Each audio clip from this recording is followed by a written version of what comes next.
not tidy up.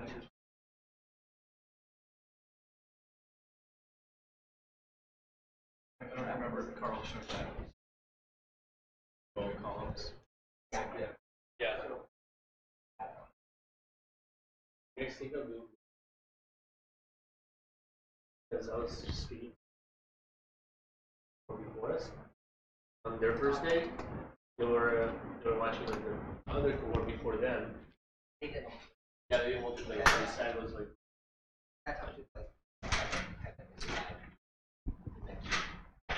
Ask them all about it.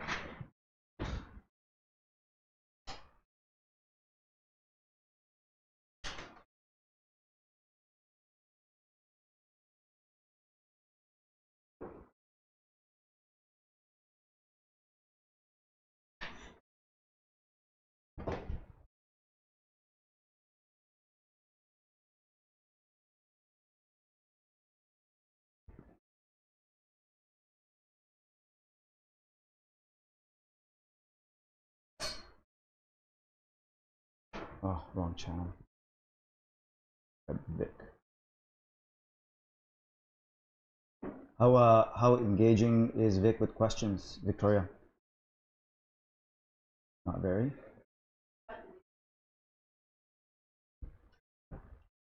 See what we can do. Oh yeah. Hope that doesn't. You guys prefer lights on or lights off? Lights on? I think they'll turn on the light. Oh, it's because they're off from over there? That's better. Natural light instead of the fluorescent crap that's up here.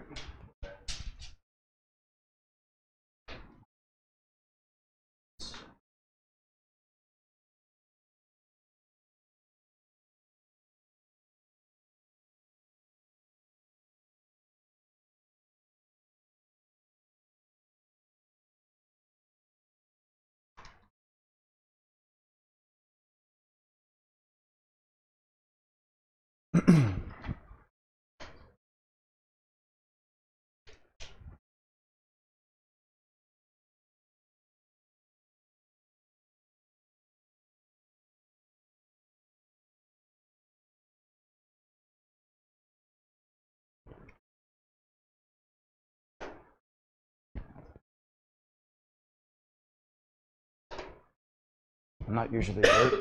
I'm usually starting a little bit late, so this is a little bit different for me. Maybe I'll go grab some like water from the kitchen. Thanks. How many students do we have in Victoria? Like 6 or 7, I believe. Right? Can you click on students on the top of classmates? It'll show you.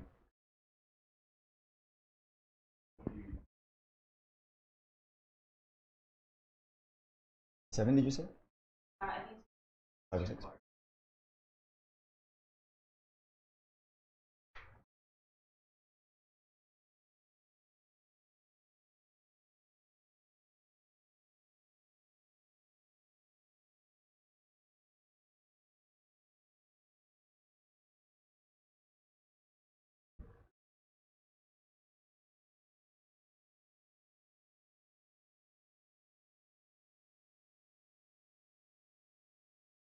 Oh, I forgot my water anyway.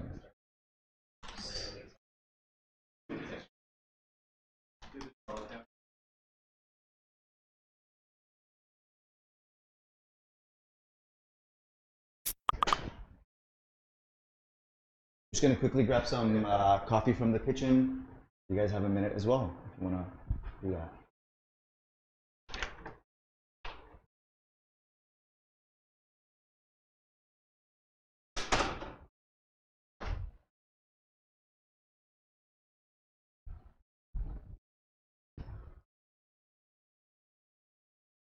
Morning. Hey, Otis. Are you a good dog? Are you a good boy? You're a good boy. He wouldn't go in his basket today to get on the C bus, so I was like 4 seconds from missing it, and I eventually just like shoved him in there. Yesterday he was all about biting my hands. Today he's not. I guess it depends on his mood. Yeah, he was in a weird mood yesterday. I don't know why. He's hungry?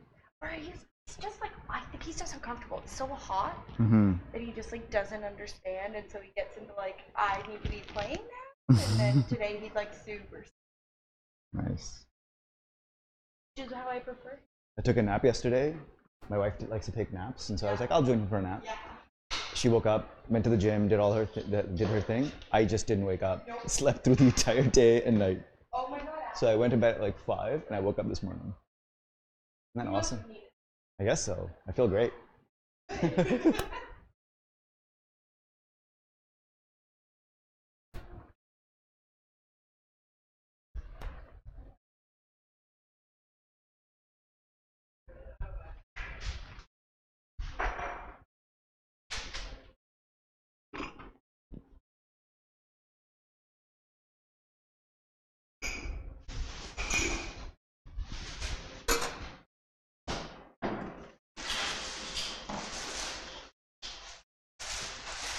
Morning.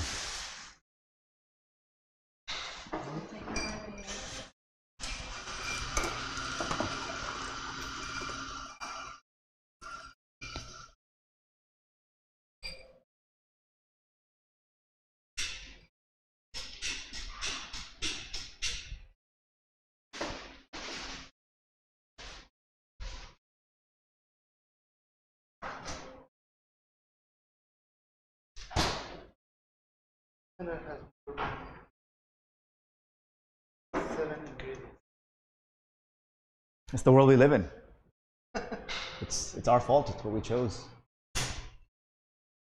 Well, actually, except for one, the most of the world. Sorry. I go to the supermarket. I pick out produce. You know, I pick the produce that's not damaged. Right? It's my fault.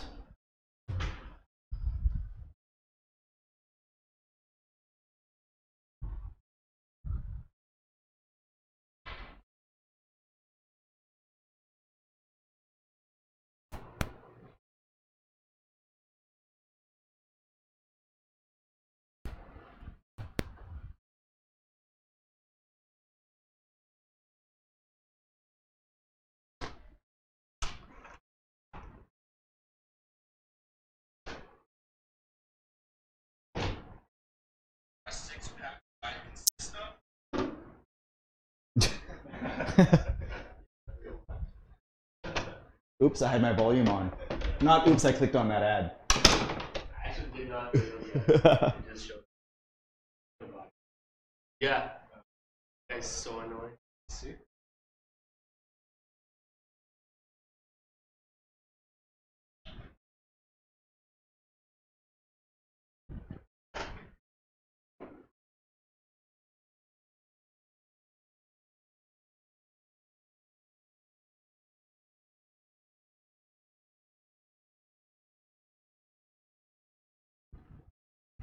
Okay. Everybody's here? Nice.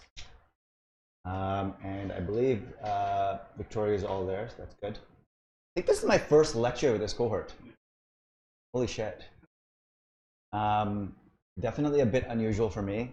Usually I get 1 or 2 lectures in before we hit week 4. But for whatever reason, I kept getting scheduled with the senior cohort. I guess you guys are going to soon be the senior cohort. That's pretty crazy. Before I go further, just want to make sure Victoria is able to hear me. So please, on Slack, let me know. Regardless, just say we can hear you clearly or something of that nature. It's been a while since I've lectured in this room as a result. I just want to make sure it's all working well. Pretty exciting day. You're starting on your midterm projects. You saw the previous cohort's midterm projects, at least over here in Vancouver, and that must have been pretty exciting. How did that make you feel on day 1 when you saw those? Yeah, right? A little intimidated. Were they good projects? Like, did you go, wow, that looks good? Like, were they well designed? I wasn't there for them. Yeah. Yeah. Notice how I'm double fisting this stuff. Like, I got coffee and water. I'm so excited. Usually I just do one or the other, but today is a special treat day. I stopped coffee and then now I'm back on it. It's pretty bad. Actually, on that note, given that we haven't really properly met, except for like day 1 intros, was I there for those? Did I miss your day 1 intros as well because I was away? Yeah. It was during the. Oh, right. So you haven't heard my quirky fact, nor do you know anything about me. So I'll do a little bit of an intro before we get into the really exciting stuff. I haven't heard anything back from Victoria in terms of their readability on this stuff or hearability. So hopefully they can respond and let me know. But in the meantime, I'll tell you a little bit about myself. If they missed that, it's not too big of a deal. I'm one of the co-founders and used to be the head instructor, but more head of education here at Lighthouse Labs. My, I guess, background is that I studied computer science from University of Guelph in Ontario, which is where I spent most of my adult kind of growing life, or like my teenage, high school, and university times. Not a big fan of Toronto from a weather perspective, and quickly decided I was like, after a few years of working there, my wife and I decided, okay, like, really want to change something that doesn't have like 8 months of cold weather would be nice. I'm really not built for that. And so decided, you know, maybe the West Coast. Looked into like San Francisco, Seattle. Didn't really want to go through the hassle of like applying. I even like flew down for a few interviews in SF for a few companies. They were nice enough, of course, to pay for that stuff, and decided not to pursue it. Some of them asked me to come back for another interview or whatever. I said no. Actually, I think I'm going to start pursuing startups and my own kind of entrepreneurial drive. Couldn't do that in the US because of like visa issues, right? Like you either go there to work for someone or you don't. And that's when I started a company called Functional Imperative, which was a software consultancy. And from that came Lighthouse Labs a few years later. I won't go into too many details, but you know, we grew that software consultancy to about 12 people, I believe. And actually, a big majority of those developers in that company were bootcamp grads. At the time, I was actually also part-time teaching for another bootcamp, with the first one in Canada called BitMaker Labs. I was their first hire, I guess, their main curriculum writer, as well as, well, one of their main curriculum writers, as well as one of their main teachers, like their lead instructors. I loved it. I always wanted to get into teaching when I was young. I didn't get into all of that detail, but when I grew up in Pakistan, I actually was lucky enough to have a computer. 486, 386 is how I started, I think. Really got into computer games and stuff early, nerded out a lot at a young age, and actually started teaching people how to use MS-DOS, I believe, and just like word processing and programming in BASIC and stuff like that around when I was, I think, around 10 years old before moving to Canada. So just like, I think without realizing it at the time, I discovered my passion for both computers and programming as well as teaching. And I knew even going into high school and university that I was going to get into software. I was lucky that I knew what I was going to pursue. But I also knew that I was going to get into education. I just thought I would do that like in my 50s, 60s as a like retirement thing once I had enough knowledge to kind of impart. But I didn't realize how quickly one can level up as a software developer, and I didn't realize that education was going to go through a pretty big evolution of its own. And here we are today with Lighthouse Labs, which was inspired from my early days as well as what I encountered at BitMaker. Quirky fact about myself. When I was young, I used to love going to the beach. We would do that every weekend. And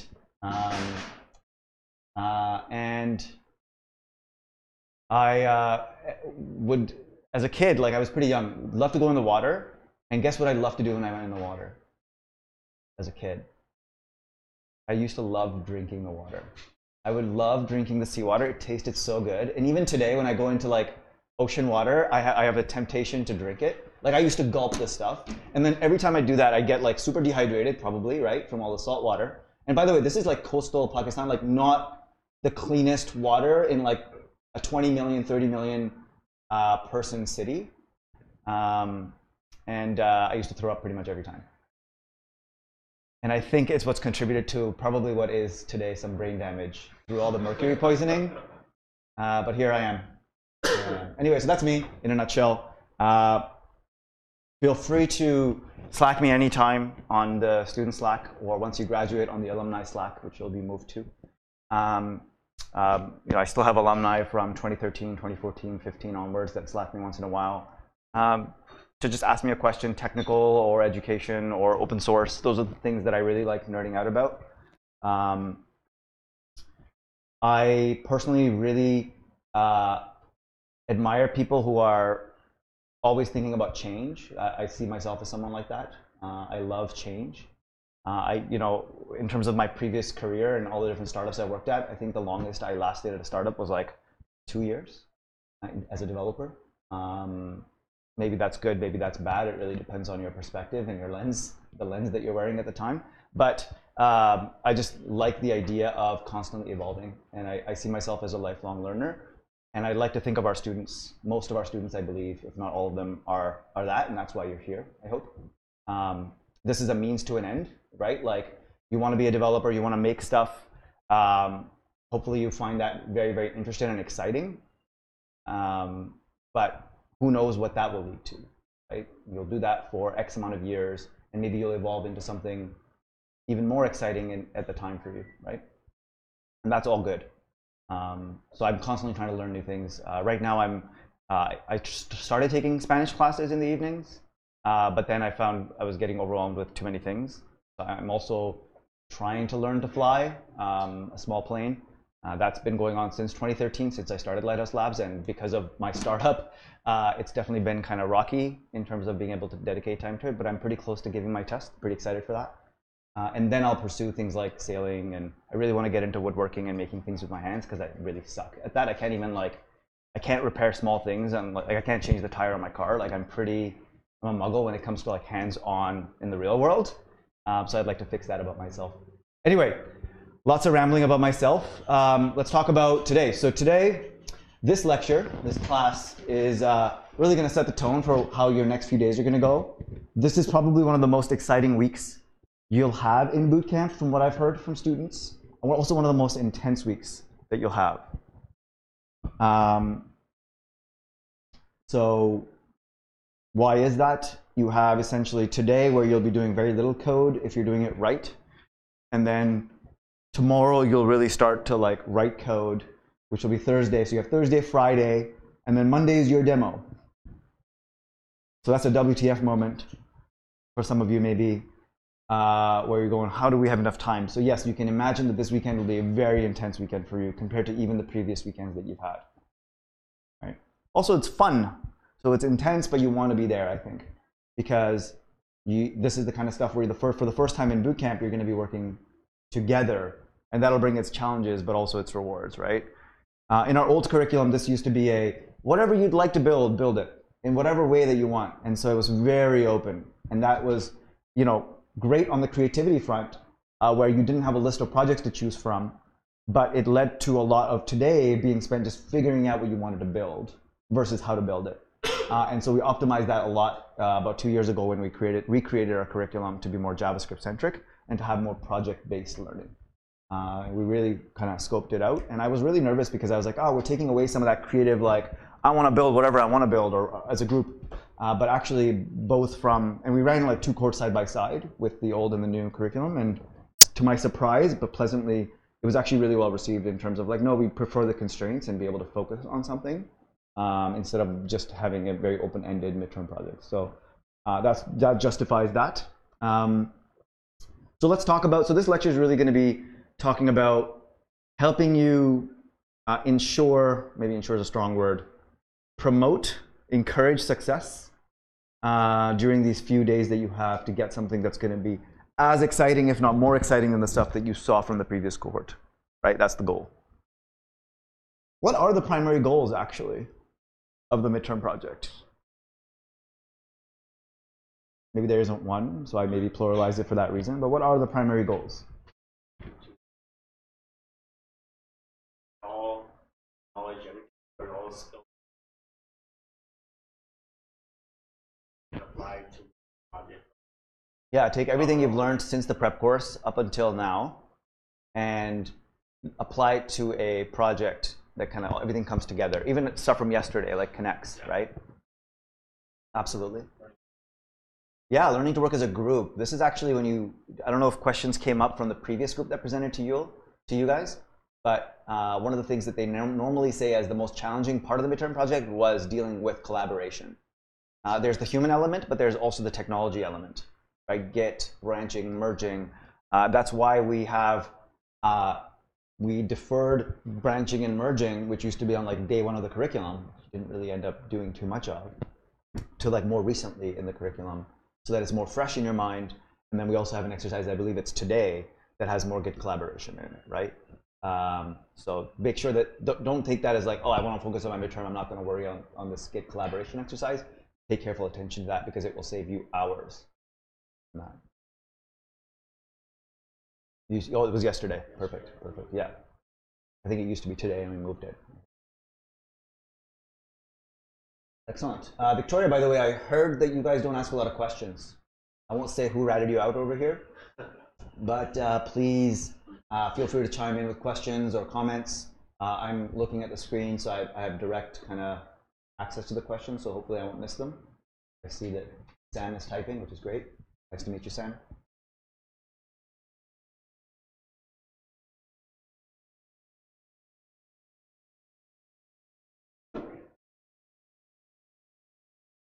Any other primary goals come to mind?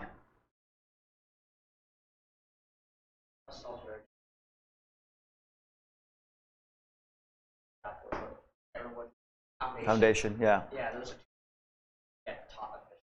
Right. Something that SAS was stretch. And is part of required. SAS is required right now, absolutely. Yeah, so like a lot of self-learning. Yeah. Yeah, it's simulating pretty close. If you think about the midterm project, actually, even more so than the final project, which, as you probably know, is more open-ended, like build whatever you want in whatever stack you want, pretty much, right? Midterm's not like that. That mimics the real world more. In the final project, you get to pick your teams. In this project, we set your teams. That mimics the real world. You join a company, you don't really know what the personalities / like things that you'll be working on.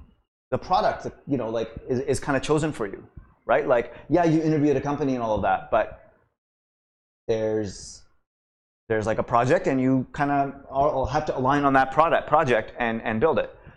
There's a little bit more than the real world here as a developer in that you're also doing like the actual product ownership. Like you're actually doing what a product owner would do, coming up with what the features will be and how they'll be implemented, and prioritizing. So actually, from that perspective, again, that's where the overwhelmness comes from in these few days. Is not only are you the developers, but you're also the product owners and the project managers.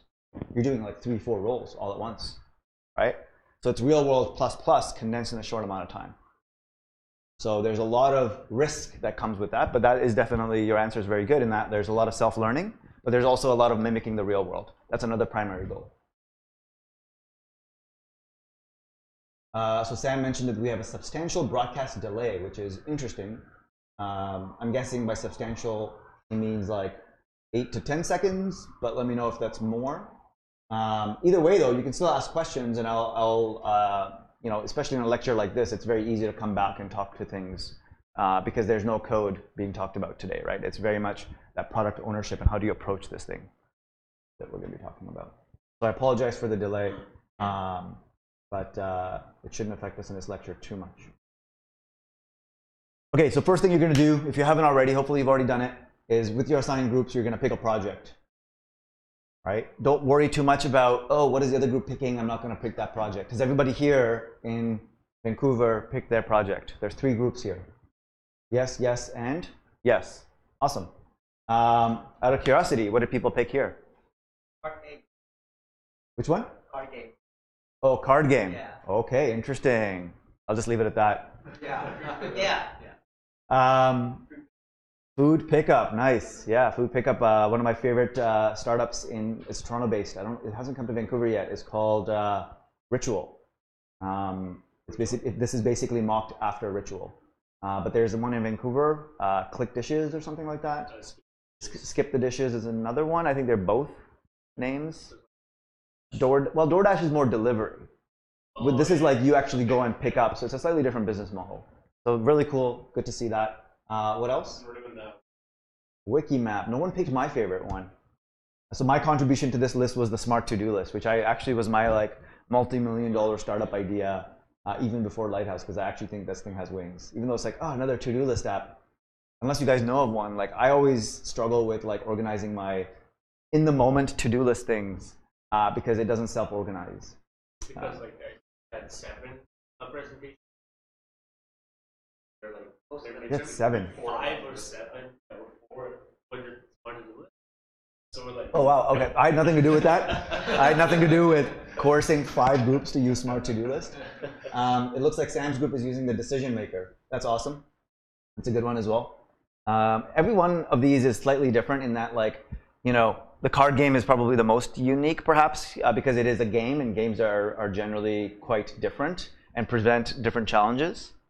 And you can, you know, again, with the creativity though, you can take these pretty far, right? Like you can make them very, very, it's very easy to make something complicated. To take something simple and make it complicated.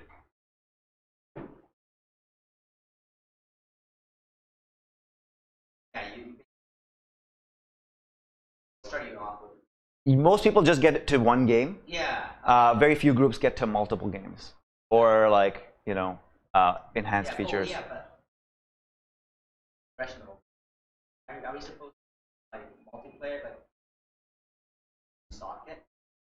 You're not required to use sockets because you haven't learned sockets. Yeah. Very few groups actually end up doing real time using sockets, which we actually get into in week 6 in your React week. So you're not expected to. I think I've seen one group that pursued it using sockets, which was impressive. But I think 1 or 2 of those people were like previous programmers, and they were able to jump ahead for that reason. Yeah, it's pretty exciting. What you should be spending a lot of today on is planning. And so this is what a lot of this presentation is going to be on, is how to plan and how to organize. If you don't plan well, you're not going to be able to execute well. And that's true for both this project and the real world, right? So as I said, this project really mimics the real world, and that's why we see something like this being highlighted front and center. Make sure you plan. Do not rush into writing code. One of the first things that I'd like you to do is read up on, if you haven't already, and understand and start thinking in terms of user stories. So intentionally, how we've written the requirements for each of these projects is not in the format of a user story. It's in the format of just requirements, I'm pretty sure. And so what that means is we've left it open for you to actually go through the exercise of thinking in terms of user stories. How many people here have heard of user stories before? 1, 2, kind of. You know, 2, 3.5 people here. Curious about Victoria in terms of how many people have heard of user stories there. Fill me in. But I'll start talking about what they are. So a user story is formatted very, very specifically. The language, the semantics are very specific. There's a few different philosophies, but generally everybody converges on a format that looks something like this. And in the notes that I'll send, by the way, these slides are not my slides. I don't design slides. I don't usually use slides. Only for this lecture do I ever use slides. But you may have already noticed the style on this is very similar to Carl's. So actually, you know, we have access to all the previous teacher notes in Compass. You have access to not all the previous teacher notes, but all the previous recordings, which is kind of confusing and weird. That'll change in the next few weeks when we deploy a big change to the lecture recording and notes. Well, you'll actually see all of the notes just like teachers do from before. So even teachers that don't teach here anymore, you'll be able to see their notes along with their recording if one got recorded. And they'll be kind of amalgamated. So you'll see the recording as well as the notes. Pretty excited for that change, both for alumni and current students, right? But anyway, these are Carl's slides because I love his slides. I'm sure you do as well. And the design on them is fantastic. Anyway, I digress. User stories. The format, so what I was saying about Carl's thing is I'll be sending out the notes that Carl also sends out because they're so extensive. And they will include a link to a blog post that talks about user stories quite extensively as well. But they look like this. As a role, I want to goal, because, benefit. And all 3 of these things are really important. The role can be something as generic as user, but often in a real app, it's a lot more specific. Like, what type of user are you talking about? For example, in something like Compass, it would be as a student, or as a teacher, or as an EM, an education manager, like a Rosie or Davy over here. And because that really sets the, okay, who is the individual? Because that tells you what their intentions are and what their goals are. I want to, and a very specific goal. So as a student, I want to see today's activities in a list because I want to know what the plan is for today and be able to work off that plan. Right? So a very specific feature.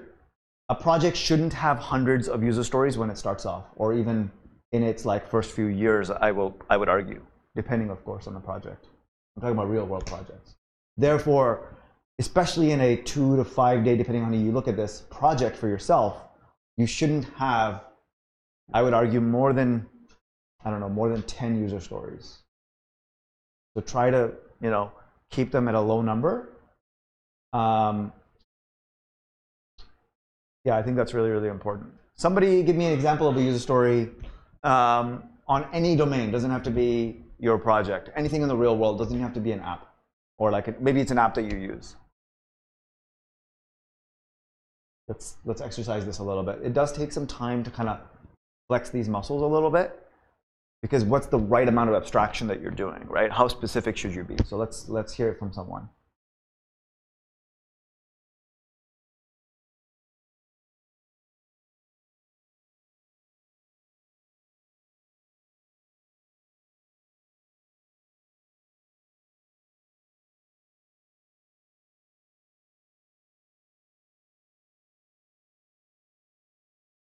I really like that.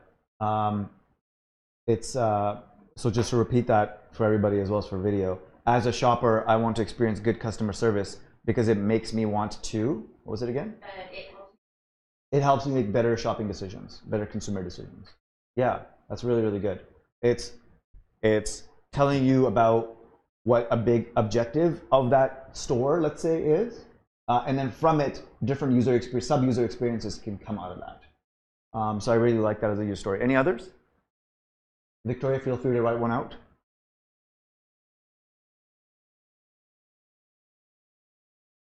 Again, you can think of any domain. I know that's a bit, makes it a little bit harder, but anything that you use on a daily basis, both in the physical or in the digital world? As a user of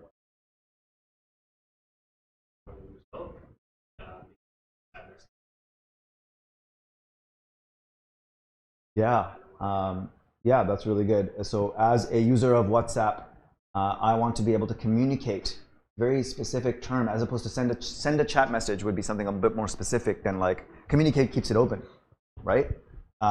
Which may or may not be good, depending on how abstract you want your user stories to be. In order to, or because I want to be able to keep in touch with them, right? So absolutely love that. So you generally, I think, are getting the idea of this. This is how you should be starting. The very first thing, before you do anything else, is write out what are the main things that the user should be able to do. The truth is that software isn't just about user interaction. That's a big piece of it, but many times the user isn't the trigger of something. It's like something else happens, like a specific time of day is hit, and then something else happens. And so those are other things that you have to think about, and you may or may not want to phrase them as user stories. You can if you want to. Like, for example, you could say something like, as a student, you know, when it's a Sunday, I want to receive an email on my schedule for the next week, because I want to know. So really, it's not really that the student is triggering it. It's just when it's Sunday, there's a thing that happens in the background that triggers something, right? Those can also be written as user stories, but regardless, you likely leave those for later anyway. It's because your primary focus is what is this going to mean for users? Because ultimately, all software is created for some kind of end user, right? So think about those things first. While many of you may know about user stories, what many people don't take into account in their planning is the thing that falls under user stories. So one user story may have many scenarios.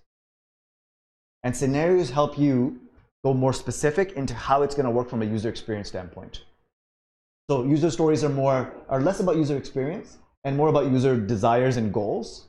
So think of user stories as goals, and then scenarios are about the experience and how those goals are going to be achieved.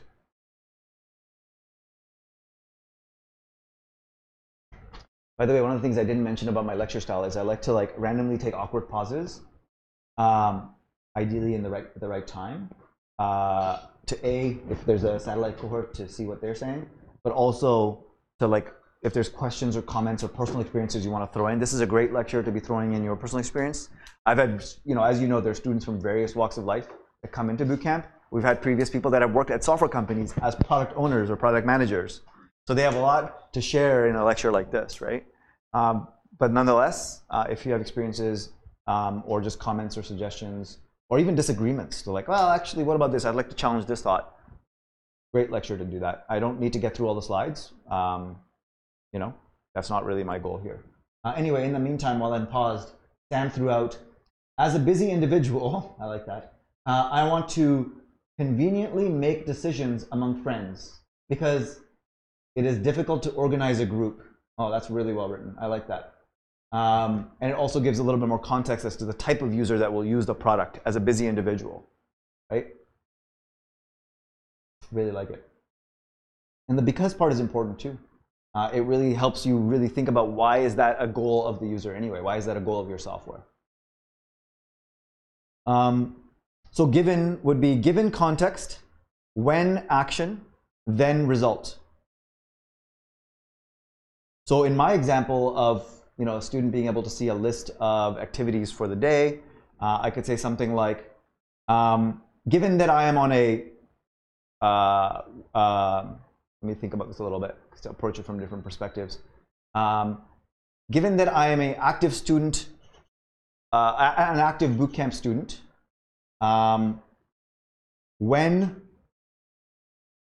given that I'm an active bootcamp student using Compass, when I click on the schedule for today, then I see an organized list of activities and lectures in a single page. So specifically, it's talking more about how a little bit of the UI, but definitely the UX. Like it's talking about what do they do to get there and what do they see. But it doesn't try to be too specific, right? Because it's now going to be, the next phase after this is to try and obviously create the UI where you want the designer to have that, and even the UX designer to have that freedom to be able to interpret this and create different user experience kind of flows for that scenario. And there can be multiple scenarios for a given user story, but it's okay also to just have one scenario per user story. So for example, given and one, I don't. Ah, that's a really, really good question. What's your name? Delson. Dawson? Nelson. Nelson with a D. Delson's asking, great name by the way. Yeah. Not that you chose it, but I like it. Delson's asking a question of like, a really good question. Should I include scenarios that are like, scenarios that should not happen? Yeah. I think that generally you could, right? It depends on your philosophies as a team. My philosophy would be to not have scenarios at this stage that are like the don't implement this, right? Yeah. Because those actually get into test scenarios. So we're not going to get into this lecture, but from your user stories and your scenarios, you then create test cases. And your test cases are both happy path as well as like failures, like what should not be allowed. Like as a prep course student, I should not be able to look at the bootcamp schedule. Would be a test scenario, a test case, but not necessarily a user story scenario. So from these, you create the test cases which have both good and bad, or what should happen and should not happen. It comes in the testing and actually the implementation side of things. Yeah, absolutely. So it is definitely a good thought to have as a developer, but it might be too early to do that. It might be too overwhelming to do that at this stage. But great thought. Any other questions or thoughts about this?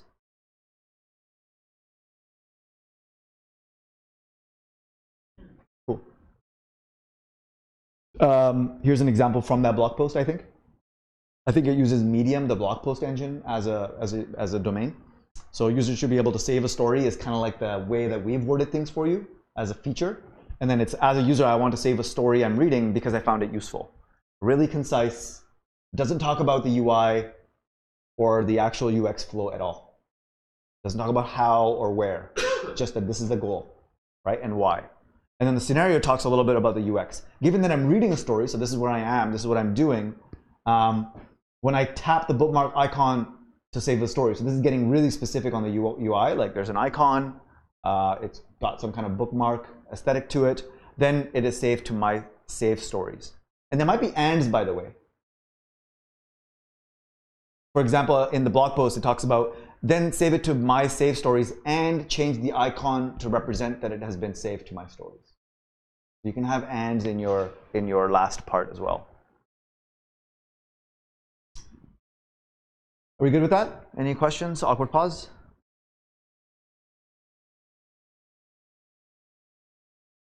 Nothing from Victoria on that, but I'll stay tuned. Features. Features are tricky. What's the danger in features? Especially as the creator of features, what's the danger that I'm thinking about? Read my mind. Over-ambitious features. Yeah. The slippery slope, as it's called often, of scope creep, another term that's used a lot, that I throw around a lot. What is scope creep? You know, if you don't know, take a guess based on the terms. Scope creep.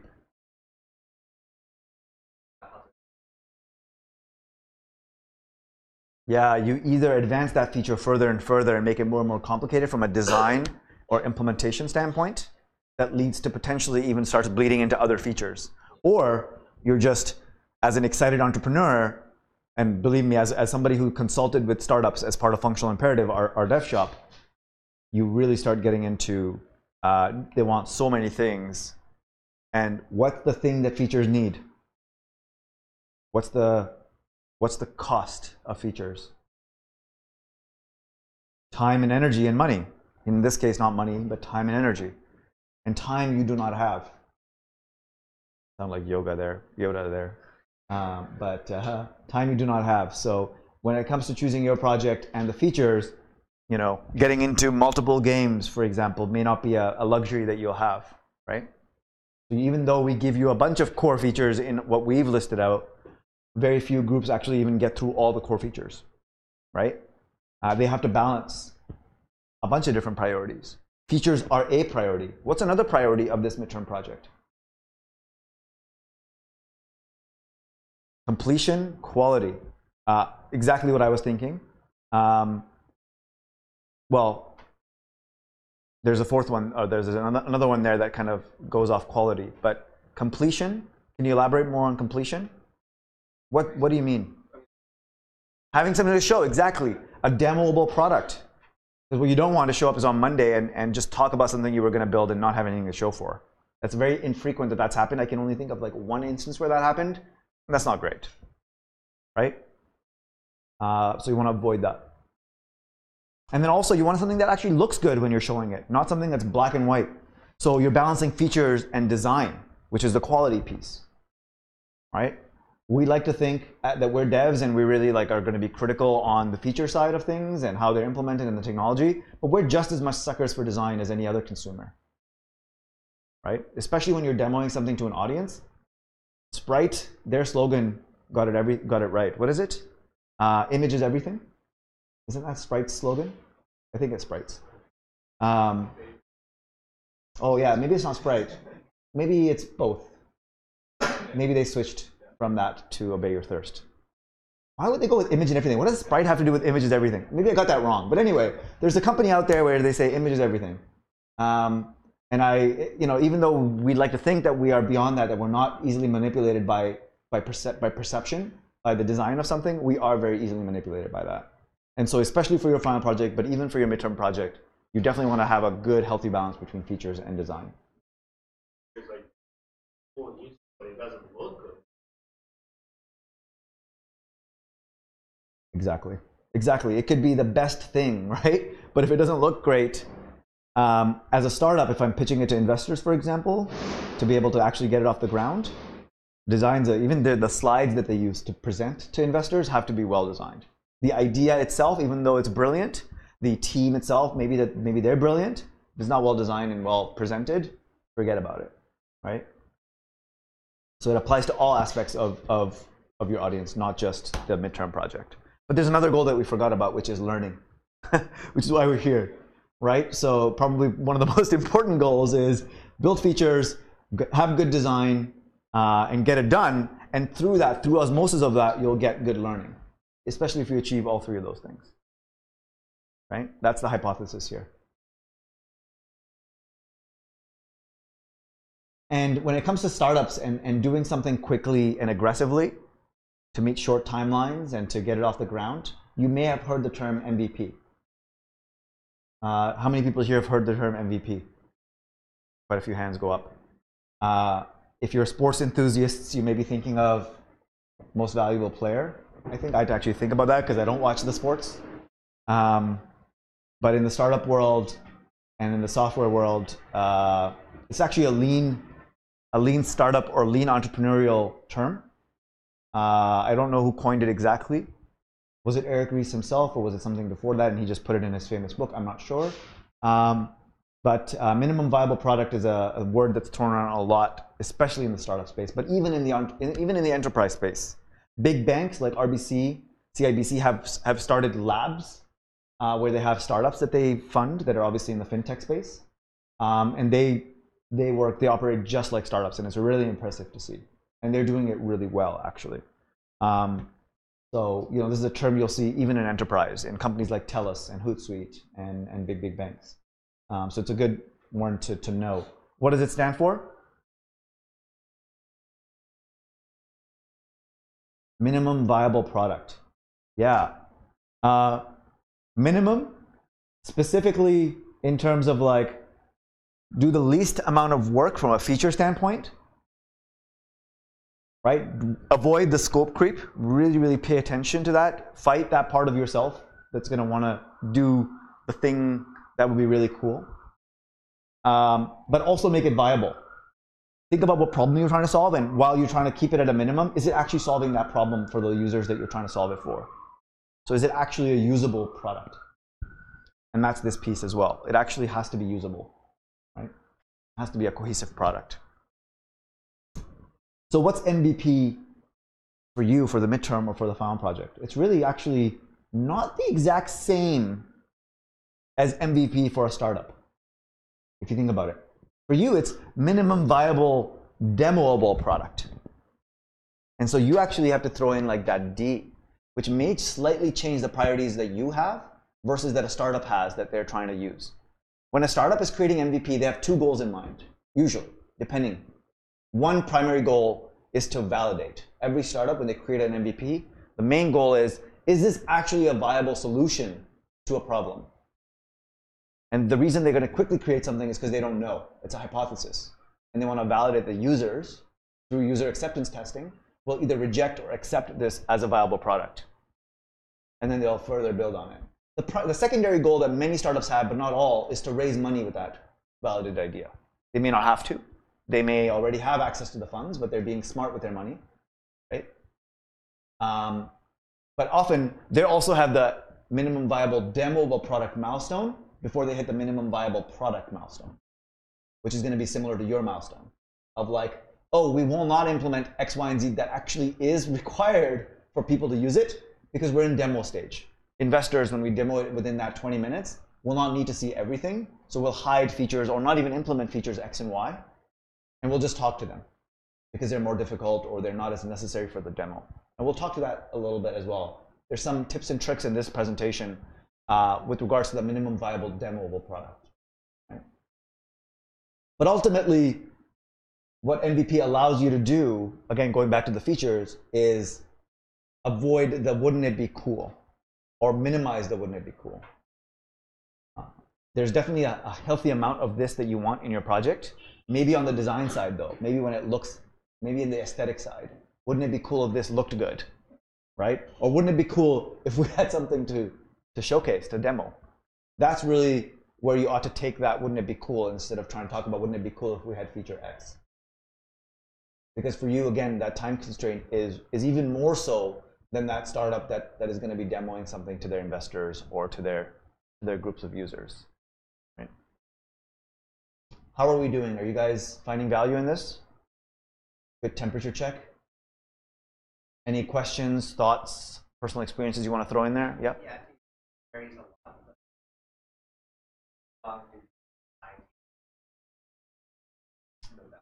That's a really good question by Delson. What's the typical time frame that a startup in the real world has in order to get to, let's say, minimum viable demoable product before they get, assuming they're going in the investor route? Yeah. or some kind of stakeholders before they even get to MVP. Obviously varies. You know, if you're building some kind of really crazy scientific product, like a algorithm that changes the way the world does compression, it's a reference to Silicon Valley, that might be a very different both skill set and time frame versus like a Dropbox, which was both advanced but also very much user-centric, right? And very much like a web / operating system, like a desktop product. I'd like to think that you should be able to get to a demoable MVP, a proof of concept that's just demoable but not fully functioning within 6 to 8 weeks. Yeah, that's my number. If it's a multiple of that, that's a little bit of a yellow flag. If it's a few more weeks after that, that's fine. But if you're talking about more than 2 months and you're getting into a year or like half a year to get to a demoable thing,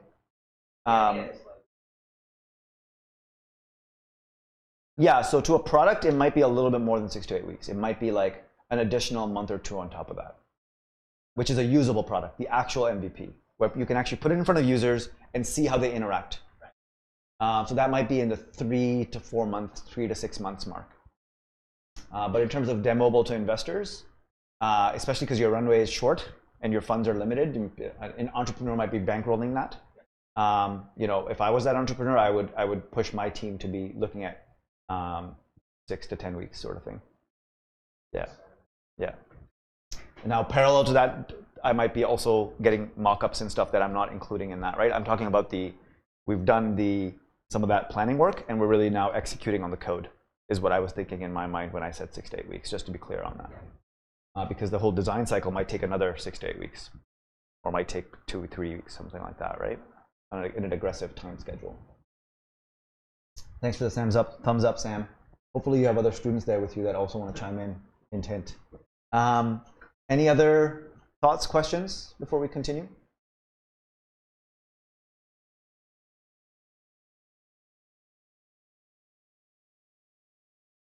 So in terms of, you know, want to get to something that's demoable, MVDP, minimum viable demoable product.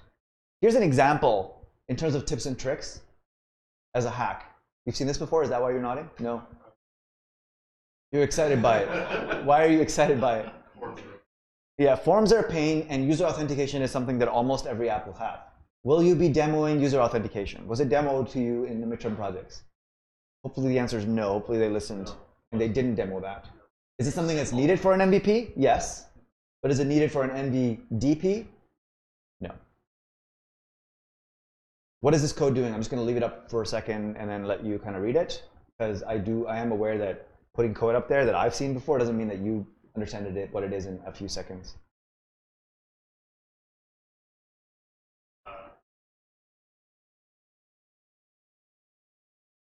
Yeah, it's a GET request for actually changing the state of the session, which is not good because GET requests should not change state on the server.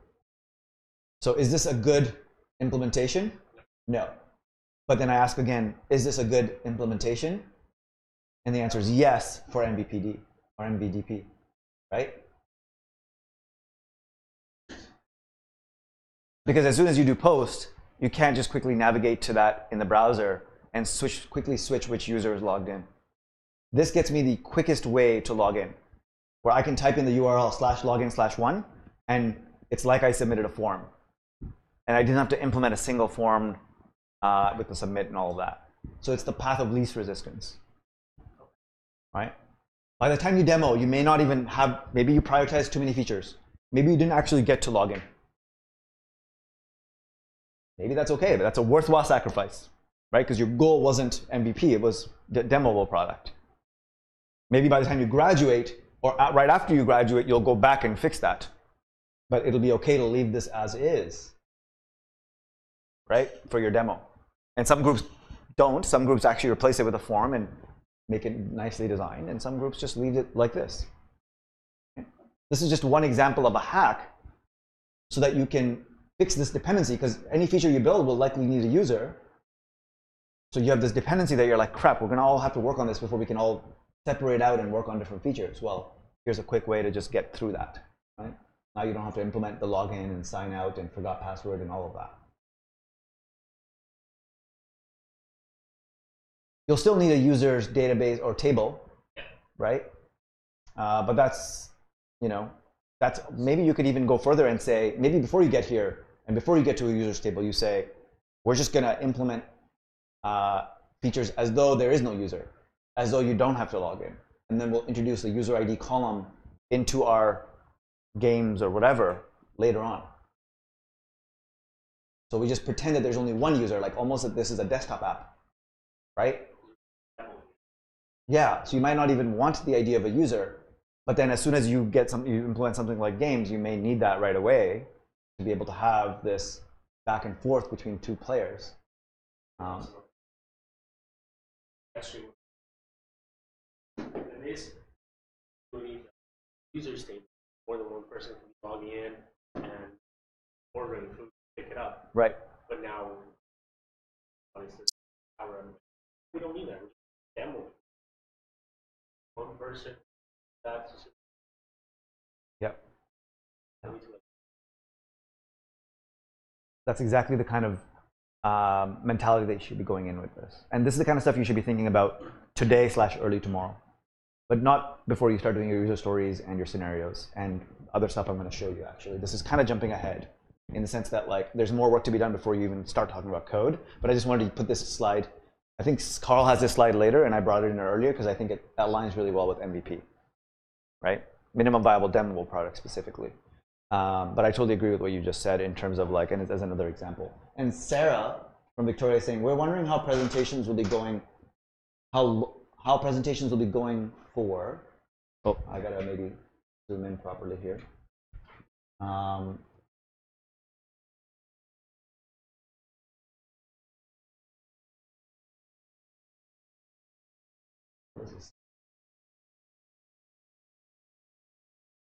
We're wondering how presentations will be going for us here in Victoria. Also, do we have a workshop in the afternoon as well? Are we presenting to Vancouver or mentors here? Great question, Sarah. So we have tried to do midterm cross-location presentations.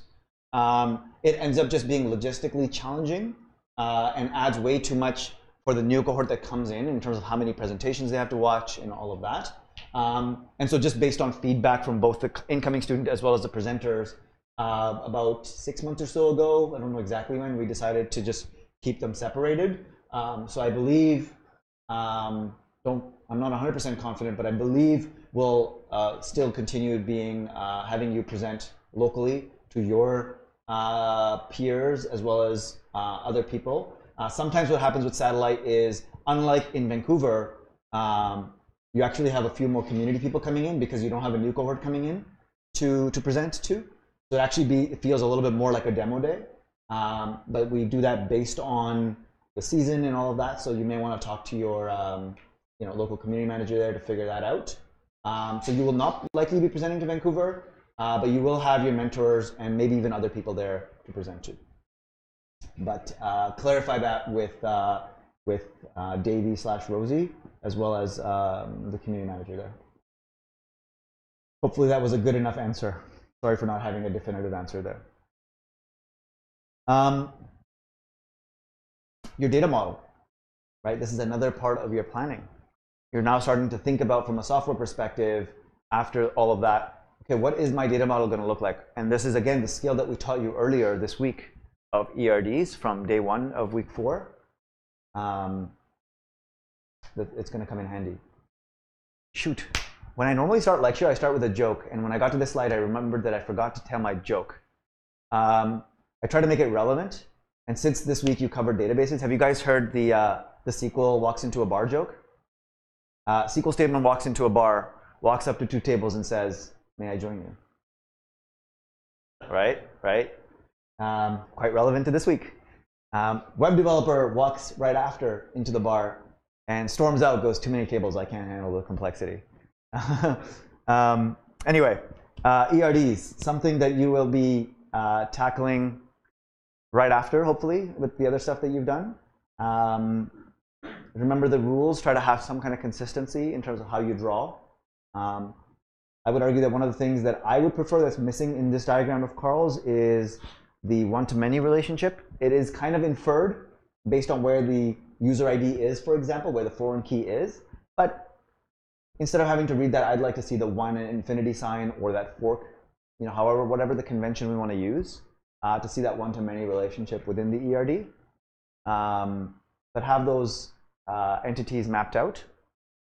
This does not mean that you will then, after this step, go and create the migrations for all of these tables. There may be a few that you will work on together before you branch away and work on your own features. But I have seen groups create all the tables at once. That does work. But in the real world, that's not how it works. So if you want to mimic the real world, tables can be created as features are created. So we can talk about that a little bit in this lecture. Yeah, sorry, migrations for tables can be created as the app progresses through the features versus all at once. My opinion, you can still go with the opinion of, well, we'll just create all the tables up front, and then we'll enhance the tables with additional columns later. Again, not really real world in my opinion, but for a small set of tables and the small amount of time that you have, you can decide to go that route. Do draw this out. Don't worry about high fidelity versus drawing versus low fidelity, both for this and other things that you'll be drawing. Okay? So while user stories can be much faster typed out on a digital, on a laptop, ERDs, don't worry about using something like whatever, Draw.io or whatever, Visio or whatever tool you're thinking about, whiteboard or pen and paper, take a picture. That is as high fidelity as you're going to go, in my opinion, with your wireframes and your ERDs, in my opinion. When we work on features on Compass, same thing. We don't bother going into like Balsamic or these other fancy tools that exist that I'm going to show you or talk about. They're there for your knowledge so that you can speak to them, but I would suggest that you not go high fidelity. Stick to low fidelity drawings. Cool? Any questions about this before I move on?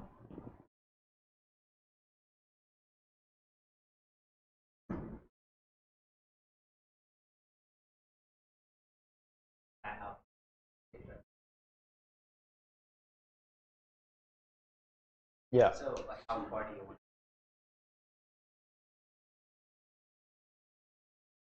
Yeah, that's a really, really good question as well. You ask a lot of good questions, Delson.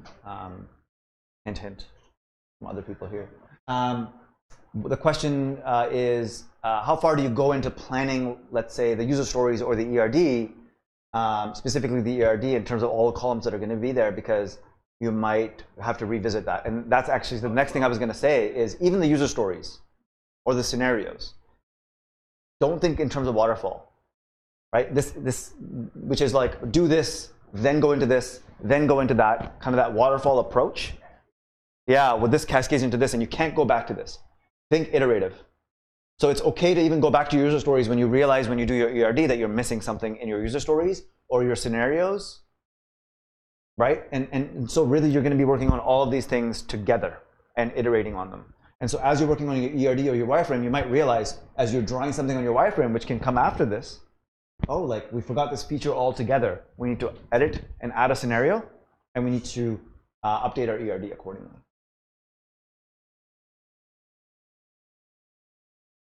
Ask them. A lot of them said The planning phase was the hardest for the previous cohort? like if they could choose plan more. I think now I still don't believe by these. The truth is, so the comment of I wish we could plan more Yeah. is likely going to be your comment as well, even though you have learned from their quote-unquote mistake. Yeah. Because truthfully, you just don't have enough time, and you'll always feel like you planned more. Hell, I wished I planned more before I started Lighthouse. It would have resulted in an even better curriculum than when we started, right? Or a better student experience or whatever. So there's always the retrospective. If you're not looking back and saying, oh, I wish I had written that differently at the code that you wrote 6 months ago, then you're not growing as a developer. That's something I tell myself, right? And something I notice about myself. I look at code that even after 10 plus years of software development, I look at code I wrote 6 months ago and go, oh, I know of better ways to implement that now. And that's a sign that I'm growing as a developer. And that them saying, I wish we could have planned differently, is them learning from that experience and now being better planners, and also the constraint itself, right? How realistic is that? So I feel like that should be a comment that you will also tell the next cohort. even though you have learnings from the previous cohort. That's just the learning journey and the growing journey that you're going to go through. And hopefully we'll go through beyond boot camp. Right? If you're looking back and not saying, I wish we could have planned better, that's a flag. For me, that's I can't see you have planned that perfectly, like, especially in the constraints that you had. Right? It's an indicator. Yeah, for me, I see that as a positive, not as a negative. Yeah. So expect that you will have a similar retrospective. Yeah, absolutely. So, advice. We're like brainstorming what first or where to like SNC. What you would recommend?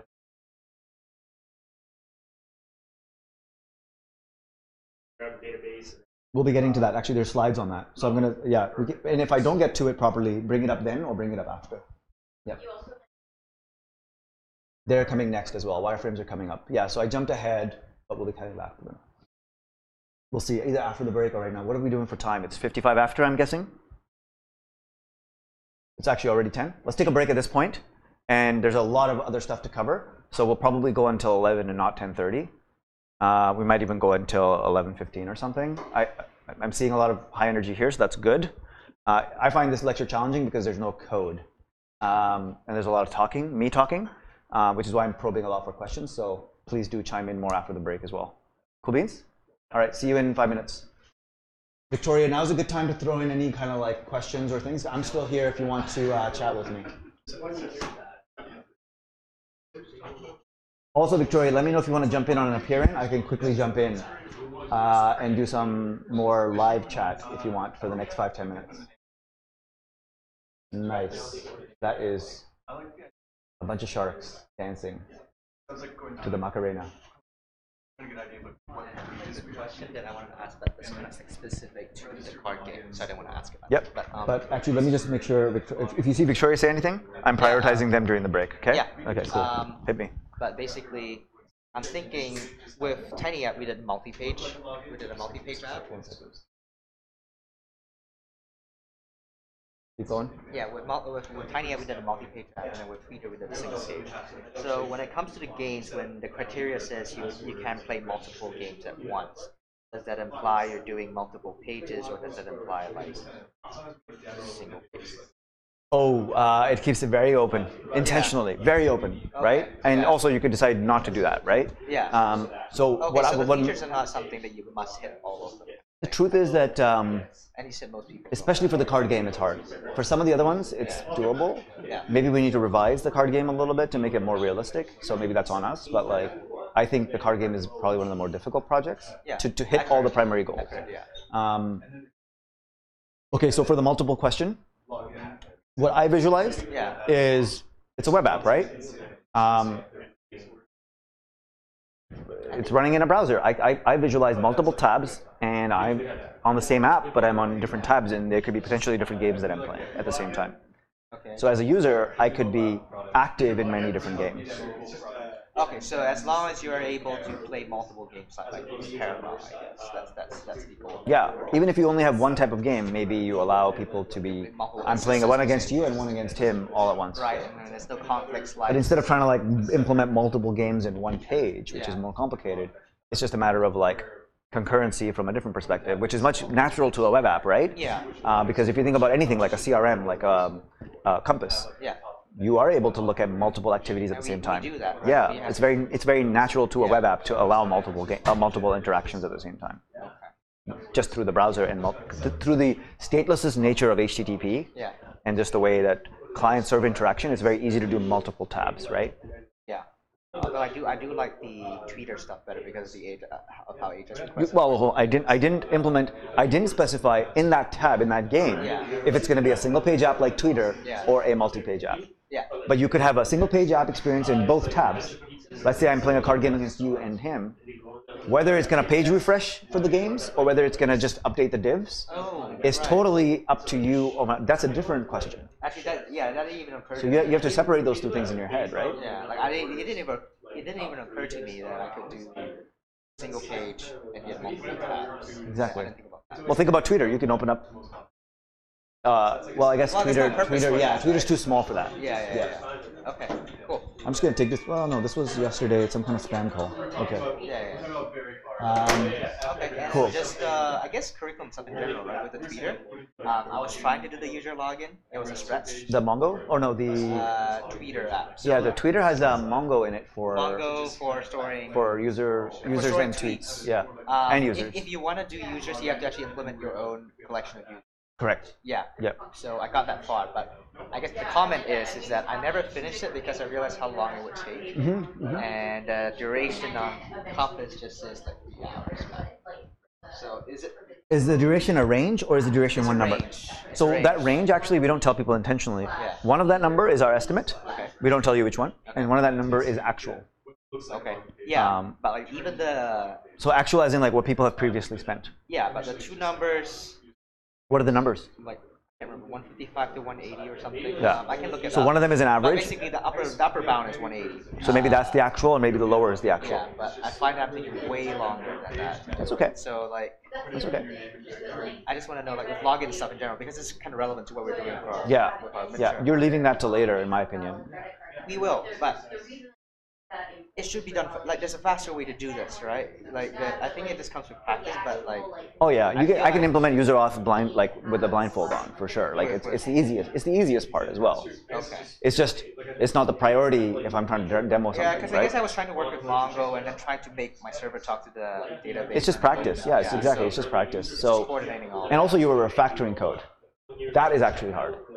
Right. One of the things that Oh, that's true. Yeah. one of the things if you notice in week 1 and week 2, we avoid as much as possible is in week 2, if you remember, a lot of the feedback we get about Tiny App is like the last part was crazy. I had to like change so much shit. Yeah. That's because refactoring, even for a senior developer, like not only refactoring but like changing an existing code base, Yeah. mutating a code base is much harder than starting something from scratch. Yeah. So that's the difficulty. Like starting auth from the beginning is much easier than starting changing the auth strategy. I did have to terraform some stuff to actually even get my Yeah, the basic stuff done. exactly. Okay. Cool. I just want to make sure like I'm on track with that login stuff.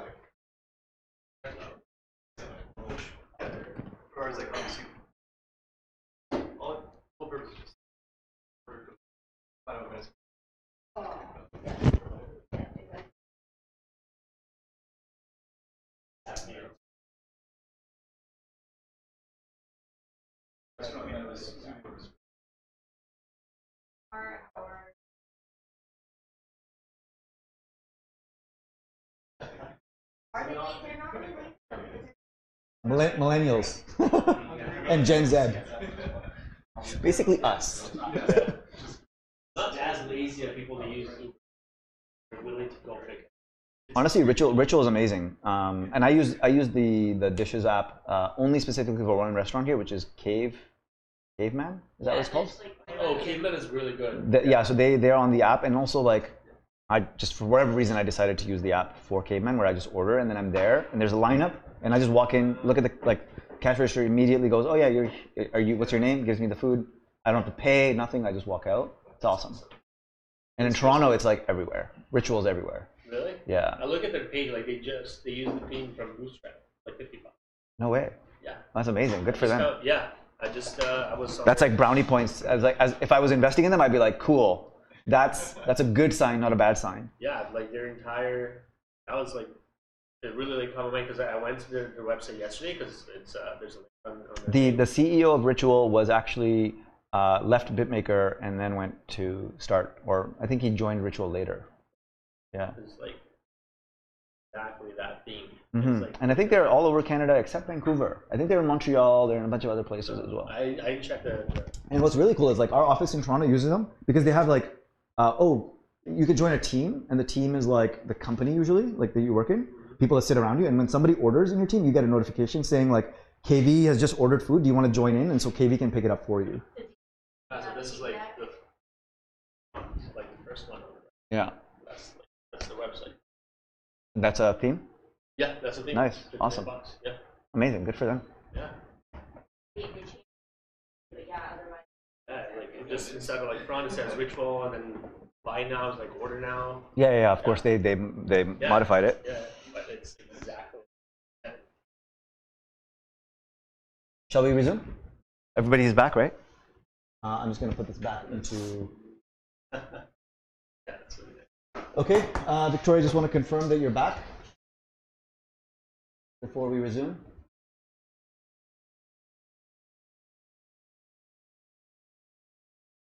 Is everybody back?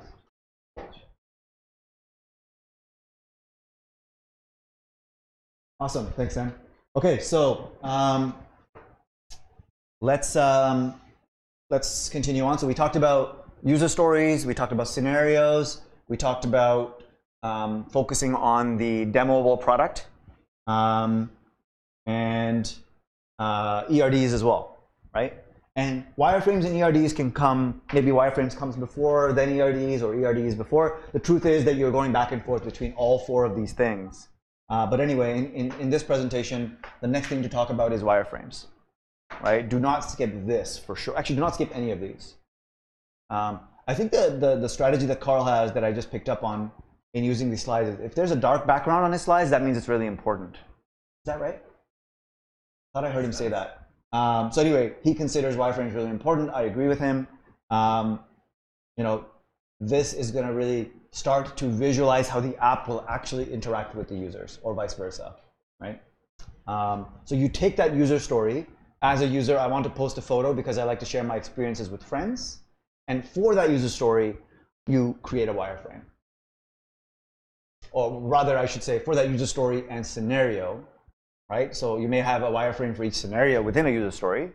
If a user story has 3 scenarios, you might have 3 different mutations of a wireframe, or 3 different states to show, right? This example, I think, uses a little bit more of a high fidelity tool as a screenshot. So it's using something like Balsamiq or one of those tools that exist that you can pay for or use for free or have a trial or whatever. But again, I suggest low fidelity for you guys. You don't have that much time. Stick to drawing it on a whiteboard or using like a marker, but drawing it on a white 8.5 by 11 piece of paper. Take a picture. That's your digital asset. Much easier to change, right? High fidelity requires more time in order to iterate. Why do people use it? It looks better. If they're going to be showing that to some stakeholders, to their potential users, maybe they prefer to show something that's a little bit more like this. Right? Isn't it, like, wouldn't .io or I would argue nothing is easier to modify than pen and paper or sticky notes. But perhaps you have a different opinion, and maybe I'm getting into opinion land a little bit. So take it with a grain of salt. I'm not forcing you to do it that way, but my suggestion for myself and people in my team usually is pen and paper or whiteboard and marker. But if you think you can be just as fast, I'm not going to challenge you on it. And maybe it's just like slightly longer, but negligible, and you're like, well, it's worth the effort, right?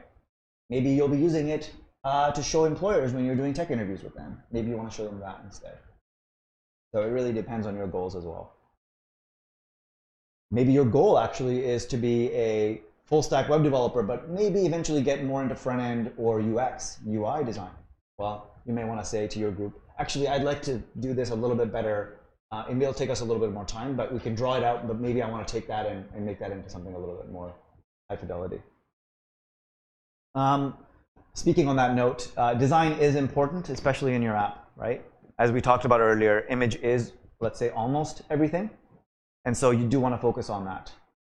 So things like fonts, you know, you can go to something like fonts.google.com and pick a font, do some research on what fonts you want to use in order to build your app. Right? Fonts.google.com is a great source. There's a lot of free typefaces on there that you can use. Colors. There are various different, I'm personally not an expert in colors. I don't understand color theory that much. I expect most of you don't. So what I expect you to then do is find some resources that help you with that, right? As a good developer, should. So examples of that, for example,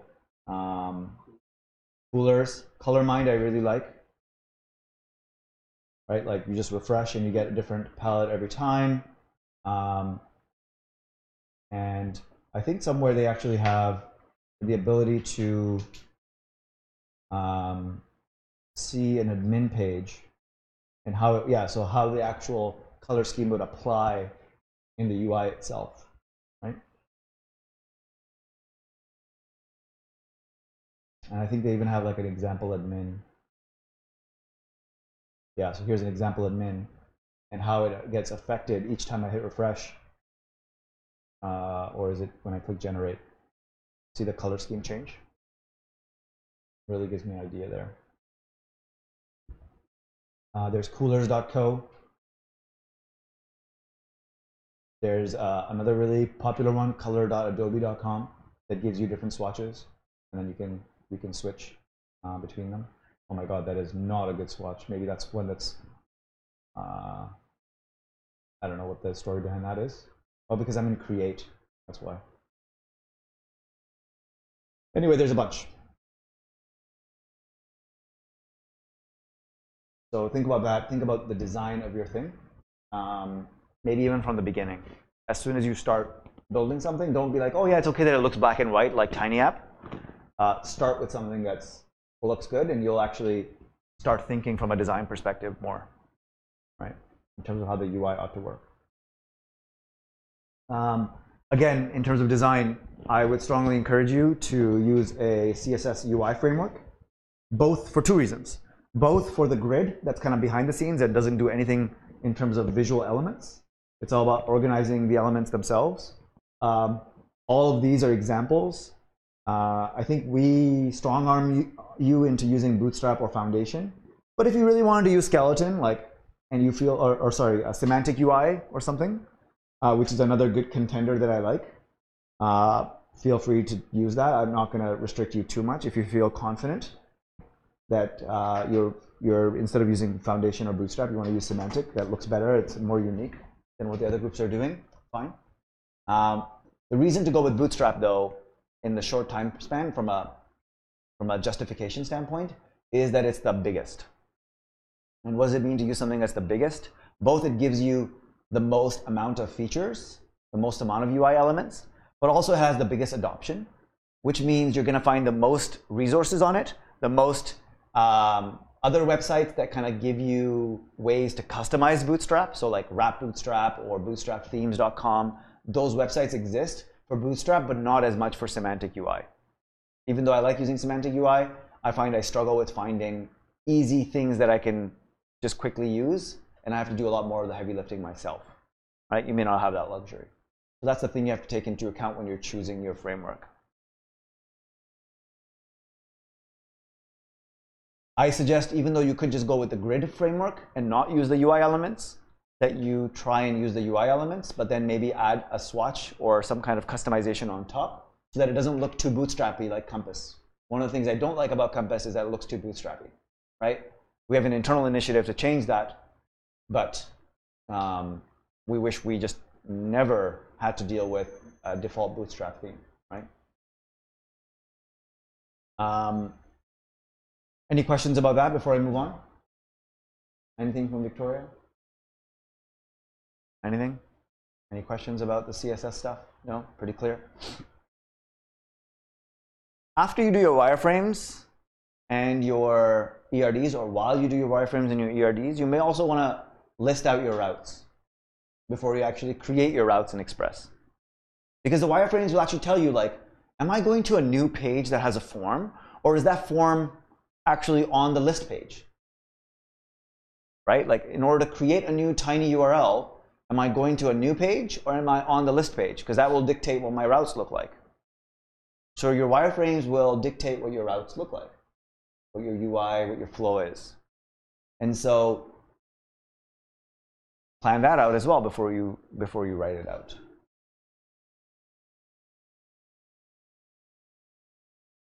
Remember RESTful routes, right? Remember that you want to name your routes based on resources. It's not necessarily something that unanimously all developers agree on. We're getting into, like, I don't know if it's Web 3.0 or whatever, the era where Facebook introduced something called GraphQL, where actually many startups are and established products are actually not doing things in a RESTful way, are actually using GraphQL. That's something you can look at post bootcamp. For now, the majority of what's out there is still RESTful, and it's not that one is a replacement for the other. They can work together actually. And so for yourselves, you can just focus on a RESTful approach. You have a decision to make, which Delson brought up during the break, which is, do I make it like TinyApp, where it's a traditional server-side rendering with EJS, or do I use the Tweeter approach of single-page app, where actually the routes are returning JSON or accepting, they just post, but they don't redirect. They actually just return JSON because there's no EJS templates, or there's minimal EJS templates, and it's very much a single-page app. Or you have a decision to make between both. You could actually have parts of your app that are like server-side rendered, but when you get to a certain page, like the game page, maybe on that one, it's a single-page app style, where there's JSON, AJAX, asynchronous requests back and forth. You can have a hybrid approach as well, which is quite common in the real world. Sorry? I'm suggesting you'll need at least one EJS template to render the thing, just like Tweeter does. And then you can say how much of my thing is going to be traditional server-side rendered with redirects and those kind of things, like TinyApp. It could be 100%, or it could be 50% that and 50% AJAX-based, jQuery-based, not responsive, but like single-page app style implementation.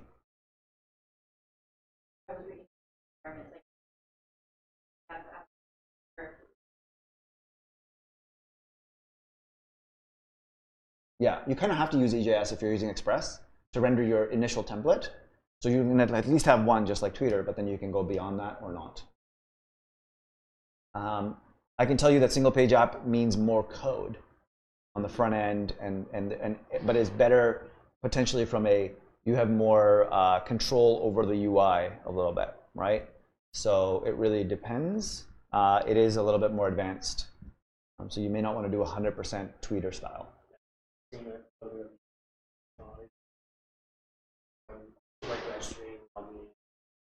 Exactly. With AJAX, is it asynchronous? Yeah, for example, if you're implementing authentication, by the time you demo, you may want to do regular TinyApp style page loads for authentication and authorization, like logging in, logging out, those kind of things. But then when you get to your actual app, the to-do list app or whatever it is, that particular page has some multiple routes that are triggered via AJAX request.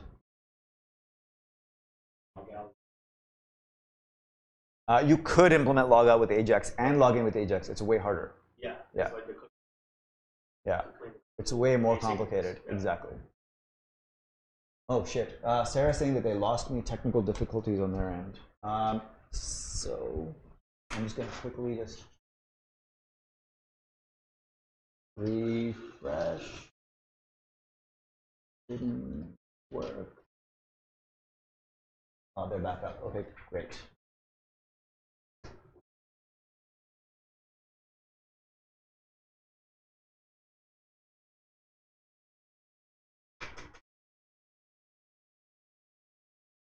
The laptop turned off. Shrug is what I got. That's sad. One of the nice things about refreshing the thing, I think, is also that it catches you up in case there's a delay. More of a delay becomes less of a delay on the stream. Anyway, we're talking about routes. Again, single page app, partially single page app, no single page app. It is a decision that you'll have to make as part of your architectural planning. This is the point that can be pretty contentious, is because this is the first time that you'll be collaborating and working together on one project. So things like branching, things like merging will be a big part of your experience. Don't shy away from it because you've been told that this will be frictionful. Don't say we're going to avoid it as much as possible. That will lead to other problems. I remember a group that actually, they were the ones that I can think of as an example that weren't able to demo. What they did was they decided there was 2 of them, I think, or 3 of them, but they acted as 2 different entities. One of them said, we're going to just work on the front end after we agree what the front end is, and then the other one said, we're going to work on the actual implementation, like HTML, CSS, and then implementation throughout the entire time, and then on the last day or the second last day or on the weekend, they decided they were going to try and merge them so that they could avoid working on the same repos and all of that stuff. And it led to a pretty big disaster, and they were not able to demo their product. That's the only one that I can think of that resulted in a disaster. And I think part of that decision was because they wanted to avoid working on the same Git repo because they had heard it was going to be quite a bit of problems. It's not a problem because Git is bad. It's just a problem because you have to go through that. Like it's kind of the learning journey that you have to go through in order to. It's a pain you're going to have to experience in order to actually learn this. Everybody has gone through it. So, you know, mitigated by practicing a little bit, but expect that there will be a little bit of friction. How will you actually do it? You'll clone the skeleton repo that we give you as instructions. You know, you'll work off that. There's instructions on how to do that. Then each of you will clone the repo that you'll end up with, right? What's your name?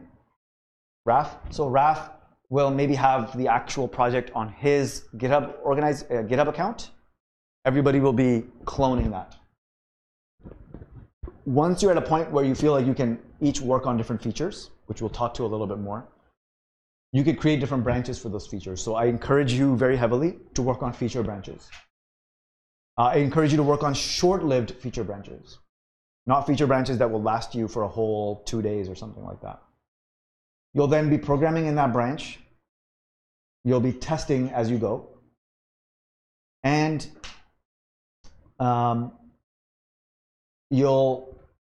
when you feel like you've got your feature done, you'll check out master. You'll pull master because other stuff may have gotten merged into master. You'll make sure you have a working master as well before you do anything with it, because you want to make sure that that's working. So when you pull master, for example, if you've got databases changes in your own branch, you might want to take that into account. For example, if you dropped a column in your branch, right? Now your database is missing that column from master. You switch to master, is master going to have a problem? Yeah, it's missing that column. Or there's a new column or a new table, and maybe that's less of a problem, or you renamed a column, right?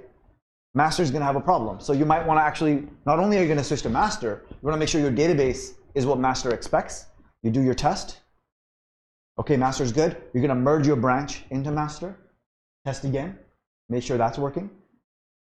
And in any part of this merging side, you can also have conflicts. Because maybe you renamed a file that master also touched. It's okay, don't get scared about conflicts. They're a part of what needs to happen in order to actually get stuff merged. You can try and minimize manual merge conflicts, but you can never avoid them, ever.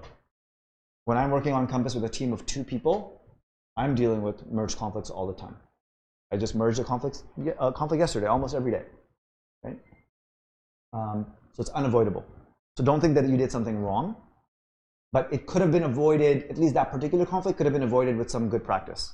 And but not every single one. So I'll speak to that a little bit as well. But before that, I have a question from, what's your name? Taylor, sure. When you're working towards a merge, are you just that? Yeah, what do you test when you're testing at any of these stages, right? It's a tough question to answer. It really depends. It's small scope for your project, so I would say probably everything that's major or everything that you think could be affected by you merging something in. The reason you're testing master before you merge in is because if you didn't do that and then you merged in and there was something not working, you're not sure if it was already broken before or not. Right? So it's like, what was it before and then what is it after? So as long as you touch the important things that could go wrong with the merge, then you're covering your bases. There's a step missing from here, which is really important. And that's the step that I was saying in terms of minimizing the conflicts that can happen. Does anybody know what is the step to minimize conflicts when you try to merge your branch back into master?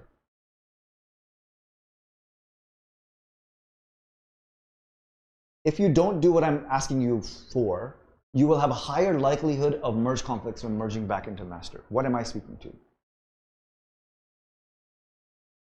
Anybody, Victoria?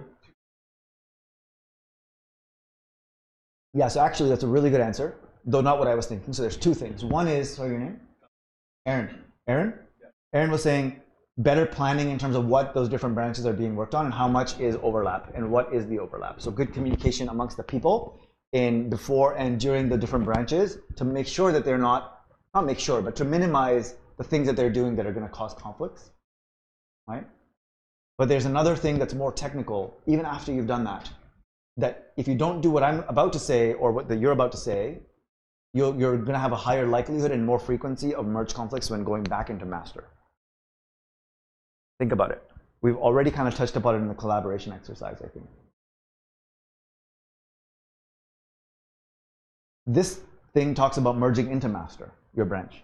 What's the thing that's missing from it? Let's say your branch is a day long, right? And that's optimistic. Hopefully it's less, maybe not, depending on the feature. So that's a day of being separated from master.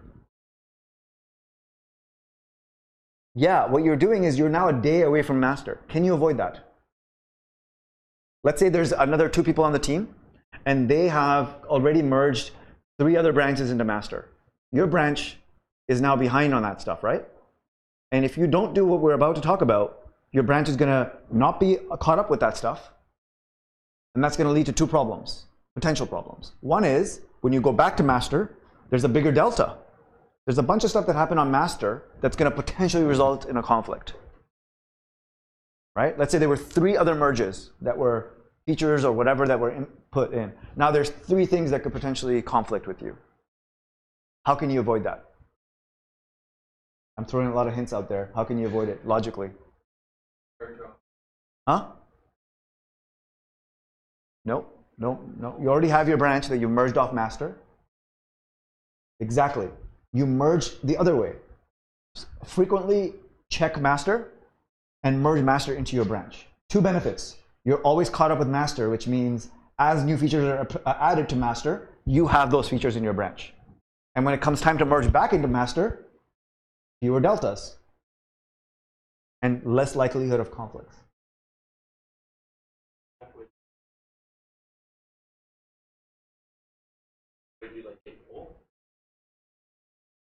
So what I would do is, I'm not a Git master. I wouldn't even consider myself, I don't really care to use power use Git because I think it's like overly complicated and the API is really annoying. The interface is really stupid and annoying, I find, for Git. So I'm much like a bootcamp grad in that I know my 10 commands and I have to Google shit if I have to rebase or something crazy like that. And I avoid that as much as possible. So what I do is working on my branch, I make sure I've committed and I'll push to maybe, right, just to back up. And then I'll switch to master frequently, git pull, check out my branch again, git merge master. Okay. While there's fewer steps I could do to make that happen using like fetch and merge, I just never use fetch. I switch to the branch, I pull, I maybe even test it out, merge it into master by checking out master and then git merge master. In fact, I would personally like this slide to be slightly different in that I would say don't merge into master, merge into your branch and then merge that into master. At the very end, when you're ready to merge into master, you should actually merge master into your branch. And then try that. Try that out, because if you, let's say you had to do conflict resolution, but you did it wrong, you haven't broken master. You've broken your branch. You fix it in your branch, and then you're ready to put it back into master, at which point you're guaranteed no conflicts, because you just brought everything in anyway. You also want to test, like, instead of testing it in master, the branch, whatever feature cooking, or everything from there's like anything new from like coworkers or I can test online. Exactly. That's why you want to merge master into your branch as well. It's a third reason, because if there is not a merge conflict, but you implemented this and I implemented this and these are a conflict with each other, then you're resolving that in your branch versus in master. And obviously you're going to be communicating either through Slack or in person for that reason, right? We're at 10:33, so we have about another half hour. I think we're okay. How are we doing in terms of energy? Okay? If not, feel free to run out quickly for coffee. That's my solution to energy problems. Yeah, so frequently merge is the solution. Whenever in doubt, merge frequently.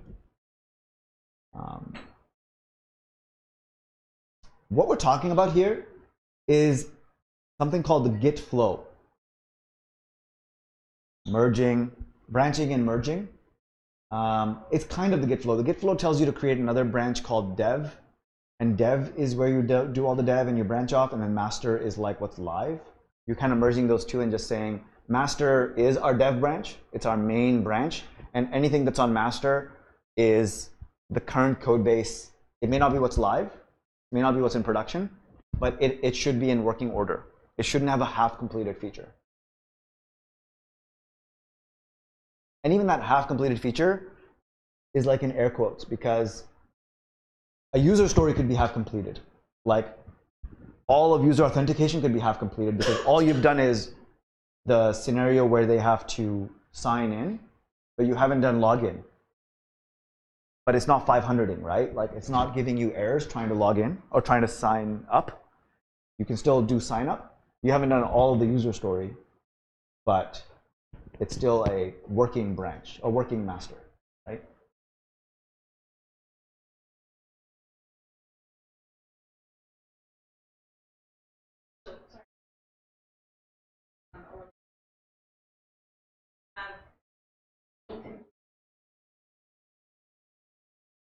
Yeah, exactly. Because that's something I didn't maybe explain very well. You can, in my opinion, you can have an incomplete user story as long as there was a functioning scenario that was implemented. And it's not, the reason is you don't want to roadblock people. Well, the real so in the real world, that's actually a contentious point, because in some philosophies, master should be always deployable. And so some would argue that's where the dev and master are separated, where master should always be like ready to go live. We're not worrying about that. And so we're saying, in our case, because we're in development mode, there is no real app yet, master doesn't have to be always deployable. And so it could be an incomplete user story, but it shouldn't be a, like literally somebody was in the middle of typing something and didn't finish that expression, and now there's like a syntax error and the app doesn't load, or the actual feature itself doesn't work.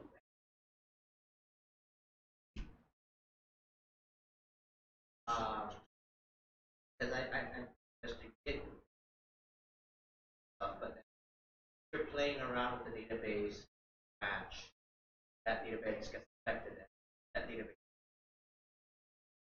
Exactly, yeah. So Git doesn't really manage your database, at least the actual database, not the migrations. The migrations are managed, right? And that's why we have migrations, in order to put some of the database evolution into our code base, into our branches, right? But you know, the whole example that I threw out earlier, where you're switching from your branch to master to test master, and if you made database changes, you have to like make sure that you roll back that migration before you switch to master, because you were supposed to have the master version of your database. So either roll back the migration when you switch to that master, or reset your database with the master migration, right? This is where people get burned a lot, is the database doesn't really switch. It's your local Postgres version. That's not version controlled, right? It's a common gotcha, right? Do you understand how to mitigate it? Reset the database, switch to master, reset the database. Like recreate the database using all the migrations from the beginning. Okay. Right? Like destroy the database, recreate it. Roll back to me. Or roll back before you, let's say you had a new migration in your branch, you should ideally have a rollback scheme for it. Roll back that migration, then when you switch to master, you pull, you run the migrations for master, you no longer have the changes from your branch that are database specific, right? So just people forget the database when they switch between branches. Think about those things. Yeah. The other thing I should mention before I move on from this slide is there's a difference between Git and GitHub, which you know, right? GitHub is just a social network for people that use Git. That is it.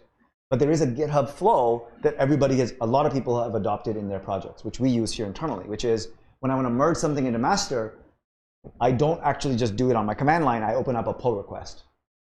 Or whoever the branch owner is opens up a pull request. It goes through a review process in GitHub using the GitHub platform. You may want to use that for this project. The truth is, you probably want to leave that for the final project, because you just don't have enough time to do all the other overhead of communication via the tool, right? Even though it's better practice, you may want to just do Git flow with just as though you're not using GitHub, except for like backup and downloading from it, and not use any of its workflow stuff like pull requests and forking. Like you don't want to be using forking and pull requests, in my opinion. Okay. So on that note, the way you're going to work is you're going to set up the GitHub repo, the skeleton project.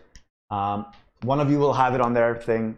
The others can fork it for like just making sure you have a local copy that you can speak to when you graduate from here.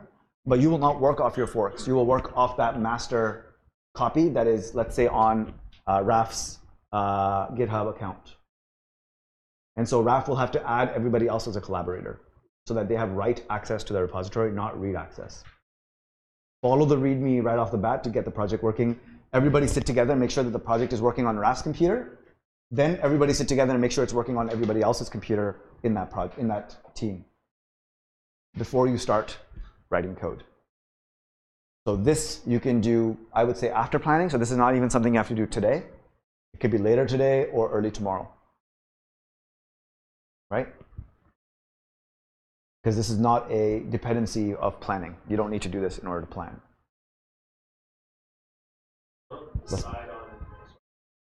Yeah, this is the question that I deferred, right? Is the dividing task. Carl's thought of everything. Don't worry. Any questions from Victoria? I'll do a quick pause. Any questions from you guys before we get into dividing tasks?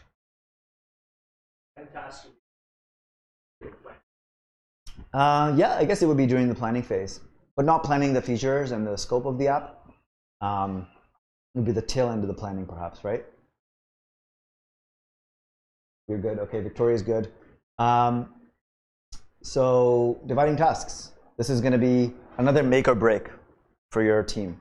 Whether your team gets along or hates each other, or ends up with something that they're proud of. I think in terms of team dynamics, this is a really important part of the planning phase. Just as important as avoiding scope creep and those kind of things, right? This is one way to look at how teams work. If you have a team of a bunch of full stack web developers, people who can do end-to-end, UI all the way to the database, right? Not the design of the UI, not the Photoshop work or the Illustrator work, but everything in terms of, okay, I see a design, I'm going to implement it. Whether that design is a wireframe or whatever, that's something that a full stack web dev can do. As of Twitter, you now have a full understanding of what full stack web dev is. Are you capable full stack web devs? TBD, right? This is still, you're still in that journey of learning that. Even when you graduate, it'll be air quotes capable, and there'll be that whole year that we call the boot camp journey, where you'll be learning to be a junior, right? And so it is still dangerous to try and do full stack web dev too early. It would be nice if everybody said, okay, cool, these are the features. Taylor, how did I get Erica? Taylor may feel more comfortable with full stack, and she's more balanced and has less of a, oh, I'm more strong on front end versus databases, and may be somebody that wants to work this way. But Erin, that's how I got confused. Erin may prefer more of the approach of, I'm gonna focus on the UI of this feature. So can I work with you, Taylor? You can focus on the other sides, but I'll work on the UI piece with you, more so, you know. And so there are these two approaches of, you can ideally, in an ideal world, you slice it up this way. This is, in my opinion, better for startups, especially where you have generalist web developers. They can generally work on everything. In enterprise and large companies like Google or Facebook or GitHub, they have a bit of this, depending on the team. They have small teams still, teams of 7, 8 people working on a product, usually, if they're doing it right. But they may also follow this where they have experts. They have specialists. A startup doesn't usually have specialists.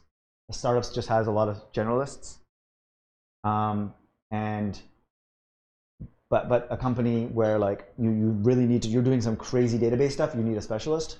Well, then you're going to have somebody that's like focused on the data architecture for a given feature. In terms of retrospective from groups that have worked on the midterm and final project, it's not uncommon to see them split things up this way, though, even though this is less startup-y. Why do you think that is? Why does this happen for midterm or final projects sometimes, or let's say oftentimes, between groups?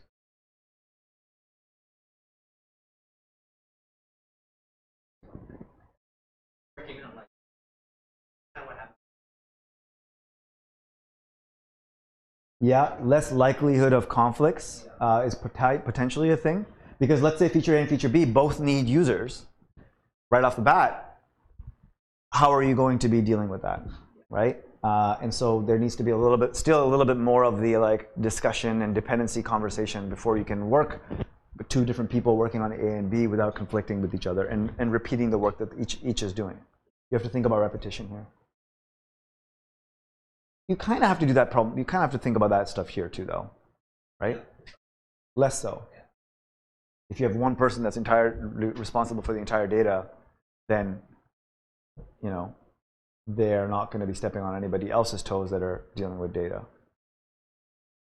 Any other reasons why you think groups tend to sometimes go this route, even though we suggest they try to do this? Yeah, comfort level. The hint was in my statement that you're like pseudo full stack web junior developers, right? And that your comfort level may still be more like this.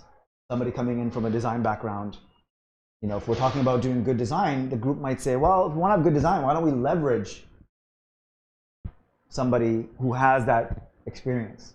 There's a little bit of a trade-off, though. They won't get to stretch muscles that they should be stretching. They'll bring in the skills that they already have good mastery of. So there's a little bit of a trade-off, much like in the real world, that you have to deal with. But it does allow you to be maybe more effective in getting that stuff done.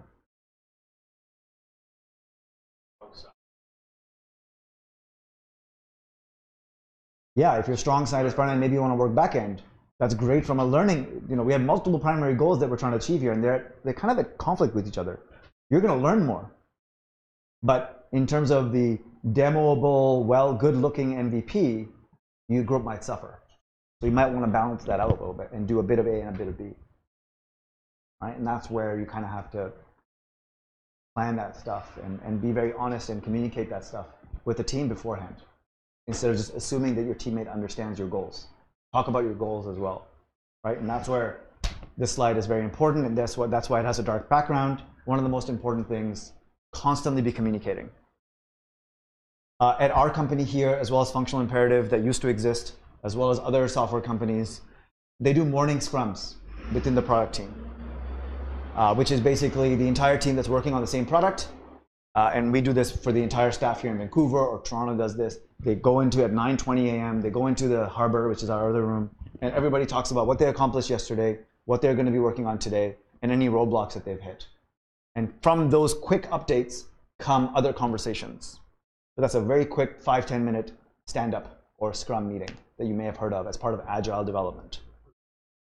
Does it make sense for you as a team, your team, to be doing the same thing? I see a no. It is partly a trick question, and I see a yes.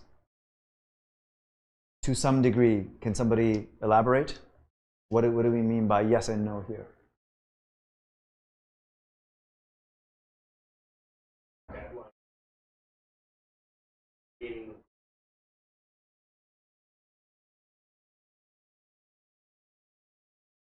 Exactly. In 5 days, assuming you're going to be meeting, hopefully you'll be meeting here for your midterm projects or somewhere close to wherever you live. You only have 4 or 5 days to today, tomorrow, what is it? Wednesday, Thursday, Friday, Saturday, Sunday, 5 days. You have 5 days, 5 scrum meetings is not enough. Having those quick scrums, making sure everybody's aligned, makes a lot of sense. But the frequency has to be even more. You might want to do 5 or 6 of those per day. Maybe 1 every 2 hours, 1 every 3 hours, or something like that. So that's why the answer is yes and no. You want to be doing that, but a lot more than every morning. Right? And if you're not sure how to run it, feel free to quickly find a shorter article that talks about the stand-up meeting, and or talk to a mentor. Maybe even have a mentor sit in on and like guide the first one, if you are wanting to do that. When it comes to group size, I always cringe when I see a 4 or 5 person final project group. I think they're going to be less effective because complexity in communication increases. As you can see, each of those dots is a person, and each line is now communication that has to occur and coordination that has to occur between those people. So you can see as the number of group members increases, complexity increases, right?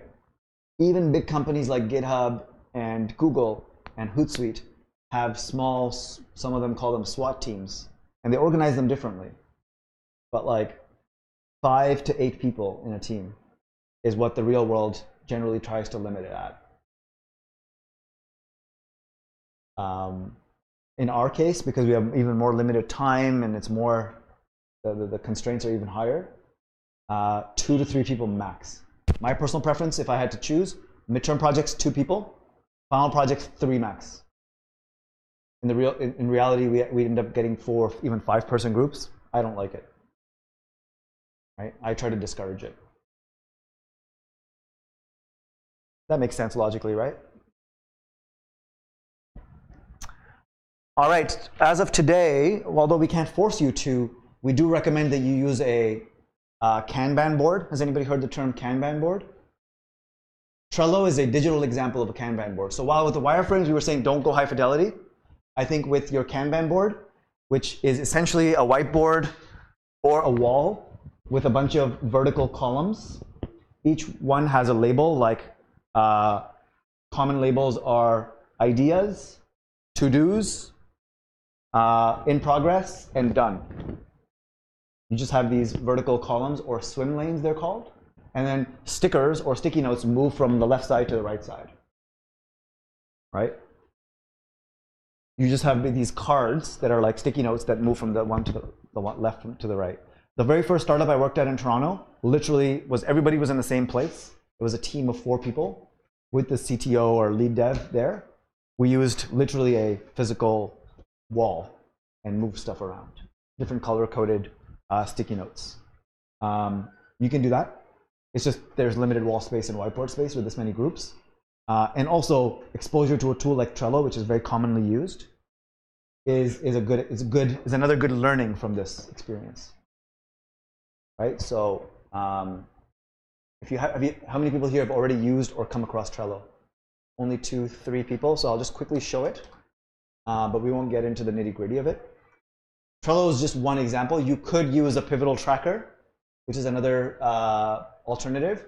I think you have to pay for it though.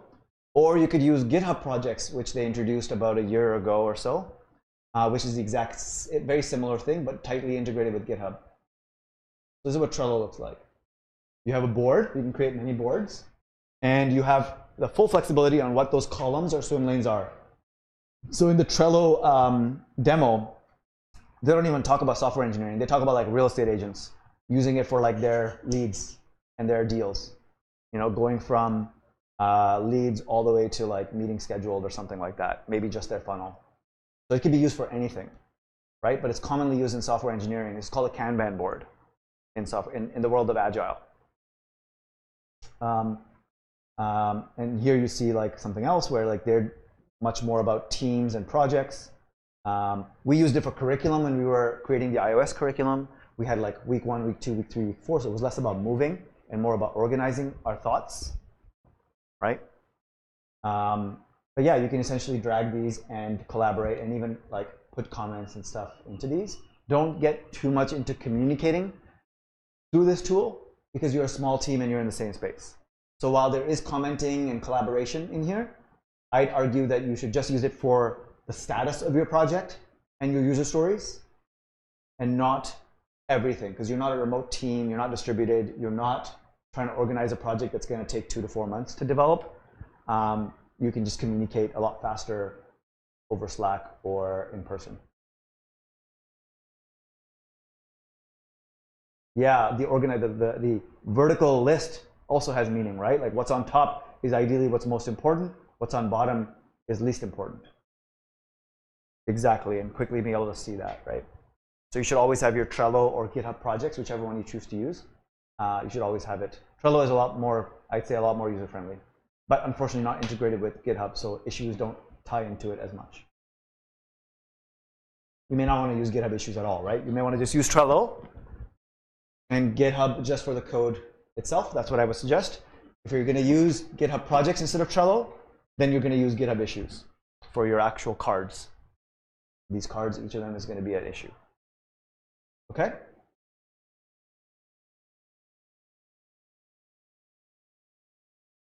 And then you really get into the code.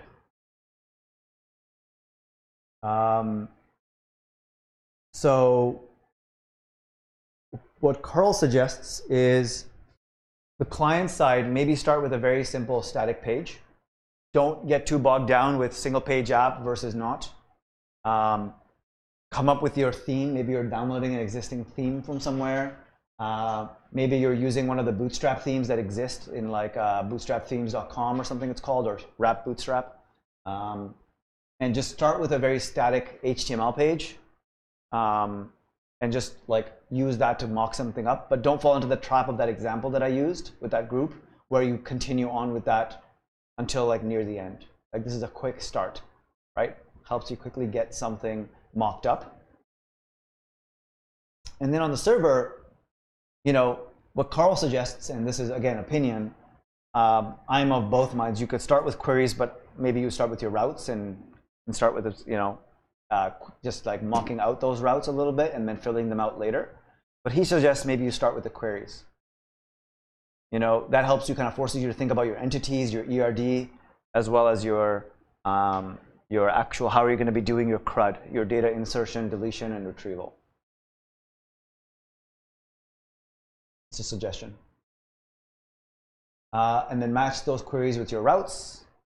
Or match those routes with your queries, whichever one you prefer comes first.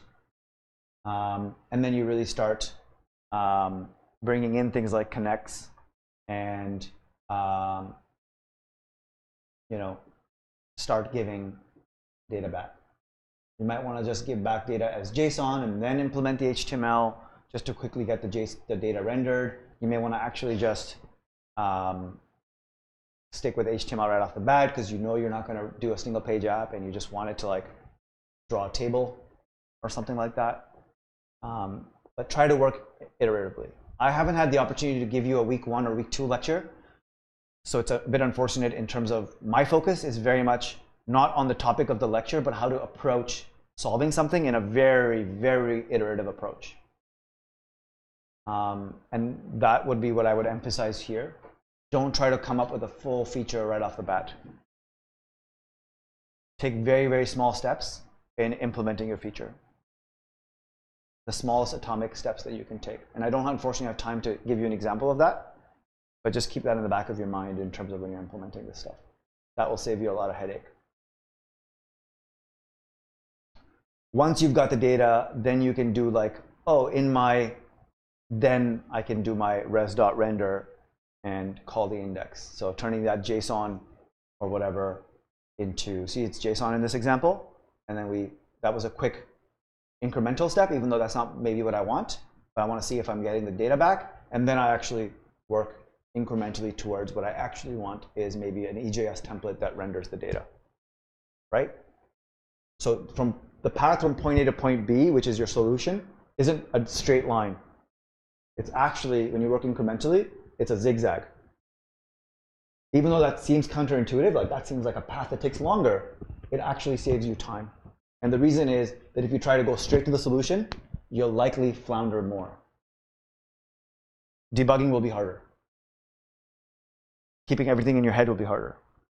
And so working in small steps, even though like JSON isn't what you want, but you go in that direction, and then you go towards the template, right? Another really good important point that Carl makes, you don't have to deploy your app for the most part.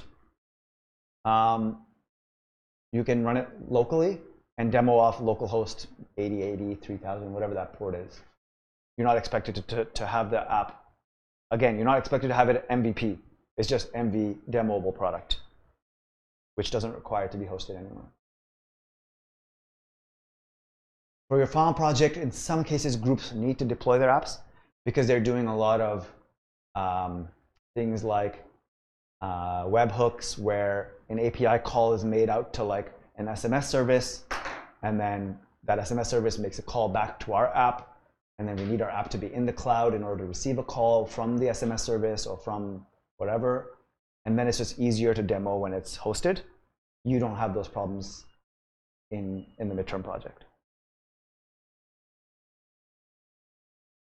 That was a lot. What are we at? 45 after? 58 after. Holy shit. Lots of time has gone by, but we can spend a few minutes just talking about any questions, anything that I didn't cover that you thought I would cover, or anything you want me to go deeper into.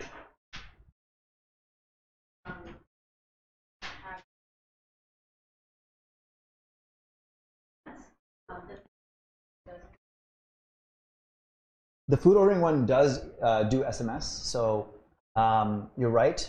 It doesn't.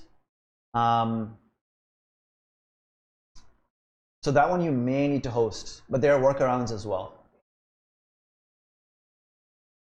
You can do a local tunnel. So we can talk about that a little bit after because it's specific to your group. But even then, as I was saying it, I was kind of lying and I knew it. Where like for demoing, you may want to host, but reality, you can still dev with pretending. You can simulate that your app is in the cloud by creating a temporary server, which is just proxying requests to your local machine using what's called a local tunnel. So you can use local tunnel, which is an NPM tool, or something like ngrok to basically not deploy your app, but open up a port in the cloud that you can then use for webhooks and things like that for receiving. Sending us SMS message is no problem. It's just an API call, like sending an email. It's when you need to, your app needs to receive the response to that SMS message. So I would talk to a mentor in not deploying, but using something like ngrok or local tunnel, or figure it out yourself from the documentation. Carl just said, Kerm killed it. Use an HTTP client to test your routes. Ngrok for Twilio. Yeah, exactly. Is he basically saying the same thing I'm saying? Sam says we're good. Any other questions? That was a really good one from Taylor, right? I don't have all your names yet. I'm just working with a subset. When I lecture again, I'll focus on the other group. Any other questions, comments?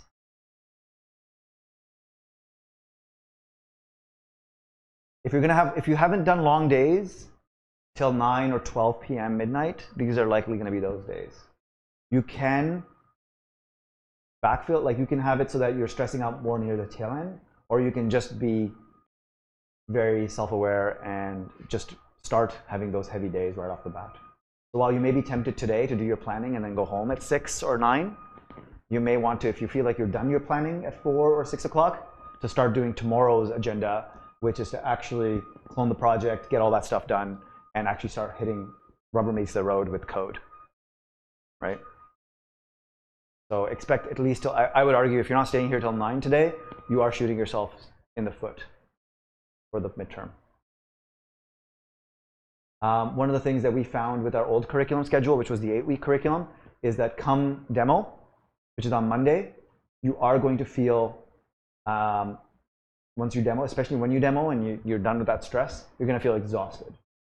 So one of the reasons that we introduced a remote week that was coincidentally also solving another problem, which is the computer science gap, as a work from home, catch up with your life week, was because week 6, which is when you demo this, or sorry, week 5 when you demo this, people were just exhausted and not really able to do the React material very effectively. So introducing that gap week really helped people when they got back to React to go back into boot camp full steam. So that's why like your Monday for next week is actually going to be like an empty day. You demo. I think you demo, you do a bunch of like on-site logistical things. Like for example, you meet with career services and have some conversation there. In fact, I'm supposed to speak to that a little bit. Let me just bring that up. So for today's lecture, I totally forgot to talk to that. You're going to demo your midterms at 11 a.m. You cannot arrive earlier than like essentially like a little bit before 11 a.m. because it's going to be a crazy day with a new cohort in now. So if you arrive at 9 a.m., it might be a little bit difficult for you to find space to sit because you're not supposed to be in the space anyway for the next week, right? You'll have a short lunch break followed by a 3-hour career services workshop. So yes, you'll be exhausted, but unfortunately, that's the only day that really worked in this tight time frame for you to go through a very important career services workshop. You'll go through CS week. Essentially, you could start on Monday on the material, but really, you'll start on Tuesday on that material. And that'll go all the way until Sunday of that week. It'll be mostly comp sci material, And then on the weekend, prior to hitting week 6, just like right now, you'll be prepping, which means you'll be doing React prep in the weekend of week 5 in order to prep for week 6.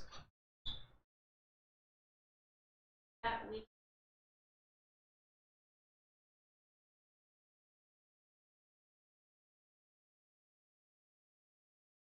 That weekend that approaches at the tail end of week 5, is it a heavier weekend? Yes, we actually had to tail it down, bring it down a little bit because it was too heavy, but it is still an 8-hour weekend, maybe a 10-hour weekend. And React, by the end of that weekend, you'll be probably really confused and kind of frustrated. It's kind of a necessary thing you have to go through before you really start enjoying React, just like you will go through with any big library or framework like Rails. There is that like steeper learning curve that you don't experience as much with Express or things like that. And React and Rails are great examples where there's that steep learning curve and a little bit of that frustration that'll occur on the weekend. You're welcome to go and spend more than 8 hours, 16 hours on the weekend to minimize that coming in on Monday. I find that when people come in on Monday and then by the end of Monday of week 6, they're feeling like they understand React and they can kind of get going with it. But anyway, that feels like light years in the future compared to what you have to do for Monday of next week. Any other things I should talk about or questions?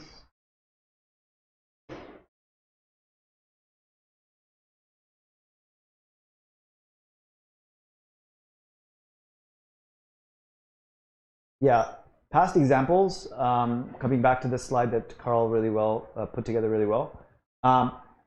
You're likely going to do a combination of this and this, and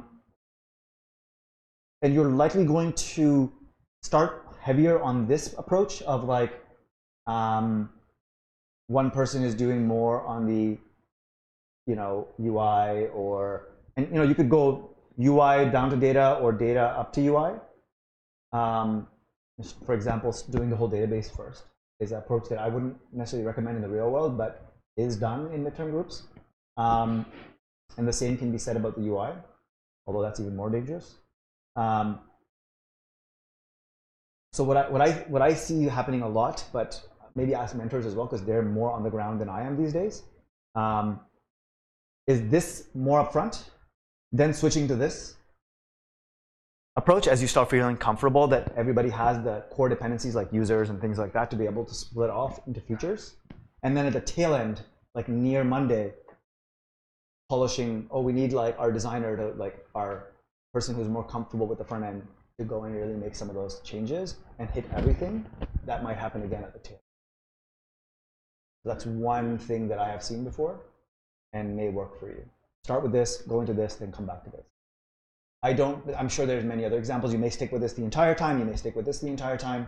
Ultimately, also depends on the team's strengths and dynamic and what works for you.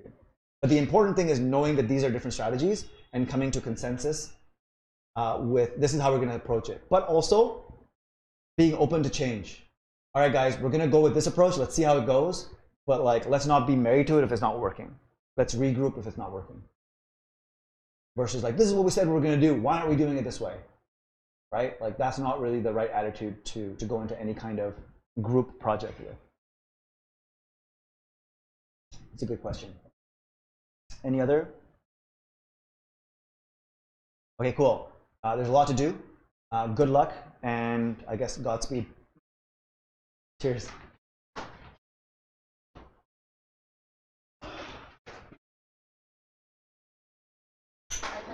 Thanks, Victoria. I assume you won't want to jump into appearing, but if you have questions, feel free to post them in your Slack channel, and I'll monitor them for the next 5-10 minutes as I compile the notes.